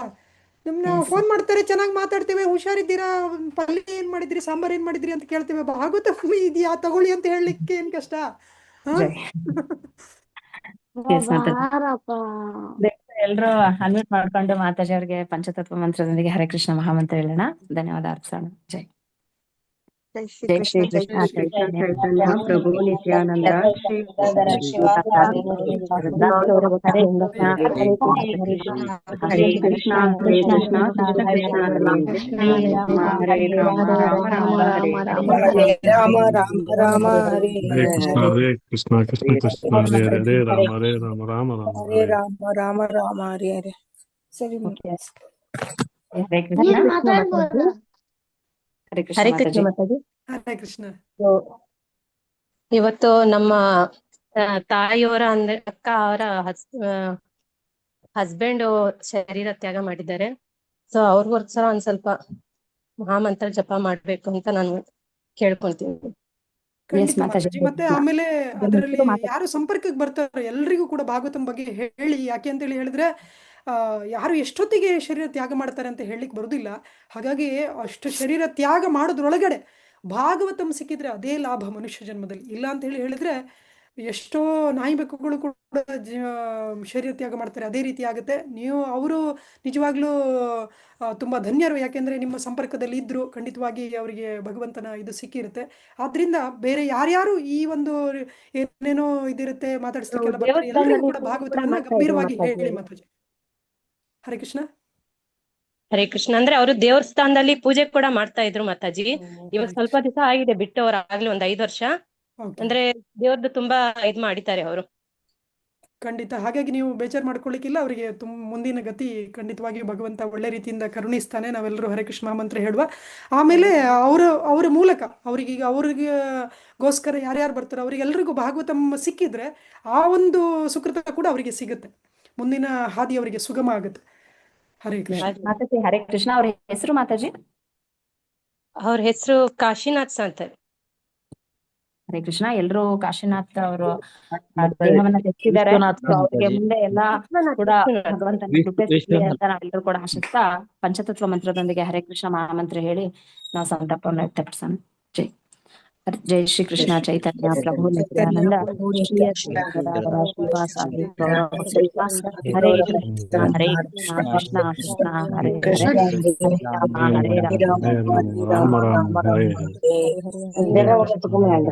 ಕೃಷ್ಣ ಹರೇ ರಾಮ ಹರೇ ರಾಮ ರಾಮ ರಾಮ ಹರೇ ಎಲ್ಲಾರ್ಗು ಕೃಷ್ಣ ಹರೇ ಹರೇ ರಾಮ ಹರೇ ರಾಮ ರಾಮ ರಾಮ ಹರೇ. ಹರೇ ಕೃಷ್ಣ.